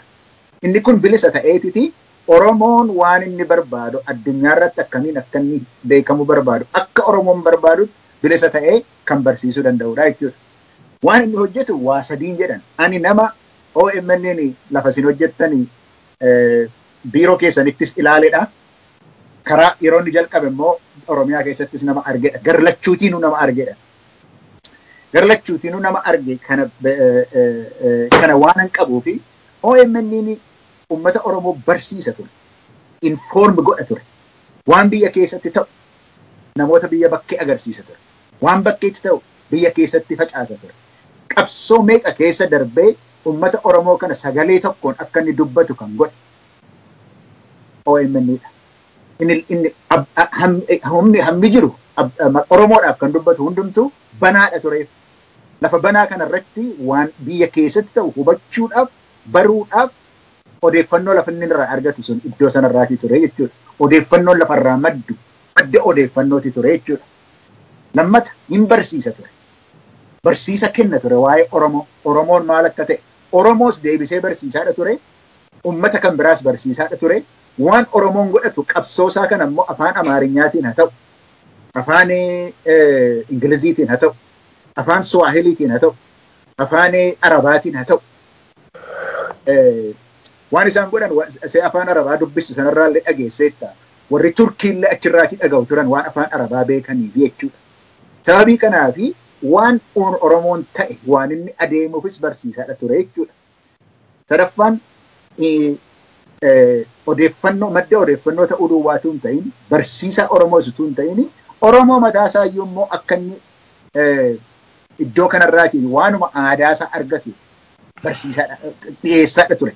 Dhiyeenya dhiyeessaa dhangaadha godheeti dhiyeessaadha ture jechuudha. Tokkummaa Oromoof qabsoo Oromootiif keessumaa isa boodanaa irratti OMN'n waan inni godhee warra itti keessa jirrutu beeka akkamittiin akka hojjettan warra dhiyootti sin argutu beeka. Nami meeqa akka hirriba irraa dhabu. Nami meeqa akka halkan guutu hojjetaa bulu. Inni Londoniif jiruu fi inni Kaalifoorniyaa jiru inni Melbournein jiru hammam akka inni rakkoo ta'e hin beekna. Kana gochuu irratti dhaaba bilisa ta'e dhaaba miidiyaa bilisa ta'e waan inni hojjete OMN himachuun irra hin jiru. Ija Oromoo fuuldura jira jechuudha. Kana jechuudhaan barbaade waa'ee isaa. Nullee achi jalatti gaaddidduu sana jalatti wal geennee warri kaanii Oromoodhaaf dubbachuu barbaanna hojjechuu barbaanna kan jennu akka dhaaba miidiyaa duwwaatu hin ta'in gaaddidduu sana jalatti illee wal geenyeetiti waan gochuudhaaf jalqabnullee hojjechuudhaaf dandeenye kanadha OMN jechuudhaaf hin jedhe egaa kanammoo dhara kan jedhu deebiitti deebisuudhaaf yeroo hundumaayyuu hin dandeenye. Inni isa lafa keenyee waa'ee amma deemaa jiru siyaasa kanarratti silas keessaa baasnee dudubbanneerra. Waa lamatu jira amma lafa nuyi geenye irratti. Tokko ce'umsadha. Ce'umsarra jirra. Yeroo ce'umsaa kana maaltu maal hojjeta jennee wal gaafachuudhaaf hin dandeenye. Bakkitti galaa keenya garuu hiree isaa kan Oromoon irratti murteeffatu ergii ta'eeti. Bakkitti galaa garuu wanti nuyi barbaannu mootummaa ummata dhaga'u. Mootummaa ummanni ijaarrate. Irra kaa'uufis irraa buufachuudhaafis kan danda'u isa ijaarrachuudha barbaanna. Demokiraasiidha barbaannaa jechuudha. Demokiraasii sanaa wajjin bilisa ta'uudha barbaannaa. Isaa wajjinis sadarkaa akkamiitiin waan taatu. Demokiraasiidha barbaanna gaafa jennu bilisa ta'uu qaba. Achi keessatti haqa qabaachuutu qaba. Mirga namoomaa immoo eeguudha qaba. Isadha kan nuyi barbaannu. Bakki itti galaa keenya kanadha. Bakka itti galaa keenya sanarratti paartii tokko miti kan nu geggeessu. Paartii baay'ee ta'uutu irra jira. OPDOnis tokko ta'uu danda'a achi keessatti. Kan Mararaawaas tokko ta'u kan bor dhalatus immoo hin beeknu. Achitti galuudhaaf adeemna. Ce'umsa kana keessatti yoo isa sirreeffanne lafatti geenyu ce'umsa kana keessatti yoo sirreeffanne laftitti gallu sunillee lafa barbaannu sana ta'uudhaaf danda'a jechuudha. Kanaafi hiree sana irratti waliigallee ummata tokko taanee hawaasa siyaasaa tokko keessa taanee ejjennoon adda addaa utuu jiraatee jiru hawaasa tokko taanee hawaasa siyaasaa tokko taanee gara fuulduraatti deemna bakka itti gallu beennaa ce'umsa keenya kanarrattis immoo hiree walii laachuu dandeenya. OPDOdhaafis warra mormituu ta'anii bakkee jiraniifis warra gara fuulduraa dhalataniifis akkas jedheetanii yaadan. Gaariidha gaa Profeesar Isqeel Gabbisaa akkasumas Jawaar Muhammad yaada bal'aa nuu kennitaniif hedduu galatoomaan jedha. Far'aan yoo namoonni bilbila irra jiraatanii gaaffii lamaan tokko fudhannee xumurra. Kana achitti akkuma duraan waadaa galletti sirba Hacaaluun 4 kiilootti nuti dhiyaata jedheen sinaffeerraa Far'aan bilbila irra namni jiru yoo jiraate gaaffii lamaan tokkoon fudhadha. Hello. Namni gaa Hello. Hello. Hello. Yeah. Gaaffii ani qabu. Oromiyaa Miidiyaa Neetwoorkidhaan dhageessu yoo ta'e yaada yoo qabaattan yookiin gaaffii yoo qabaattan gabaabsaatti fufaa. Gaaffii ani qabu nuti ijoollee filannoon umaatiif jirti wayyaaniin jettu maaliin akkamiin uumatti sagaleen isaa gaariin hin dhaga'amu sababa neetwoorkiitiin natti fakkaata sagaleen kee hin dhaga'amu dhiifama guddaa si gaafanna namni biraa yoo jiraate gaaffii biraan fudhadha yookiin hin yaada. Hello. Gaaffii nuti qabnu mootummaan kun harka qullaadhaan kufti moo akkamitti Profeesar Isqeel amma dubbatee ture gaaffiin jechuun namni sabni waraana dhiifama Farahan nu biratti hin dhaga'amu akkanatti fakkaatutti Profeesar Isqeel fi Jawaaris waan dhaga'an natti hin fakkaatu kanaaf gaaffii biraatti darbinaa yookaan yeroon keenyas gabaabbataa waan deemeef sirba Hacaaluu affeeruudhaan nagaa dhaamna Farahan. Hello. Hayyee marii kana fakkaatan kan biraas gara fuulduraatti ni qopheessinaa gaaffii qabdan yookiin yaada qabdanii ni keessumsina akkasumas immoo gaaffiiwwan adda addaa qabaatan karaa keessatiinis haa ta'u karaa weebsaayitii keenyatiin nu ergaa yeroo marii adda addaa irratti kaasuu dandeenya aktivistoonni keenyas akkasumas dhimma sanarratti haasa'uu ni danda'u. Egaa kabajamtoota daawwattoota keenyatiif dhaggeeffattoota keenya amma ammaatti waan nu wajjin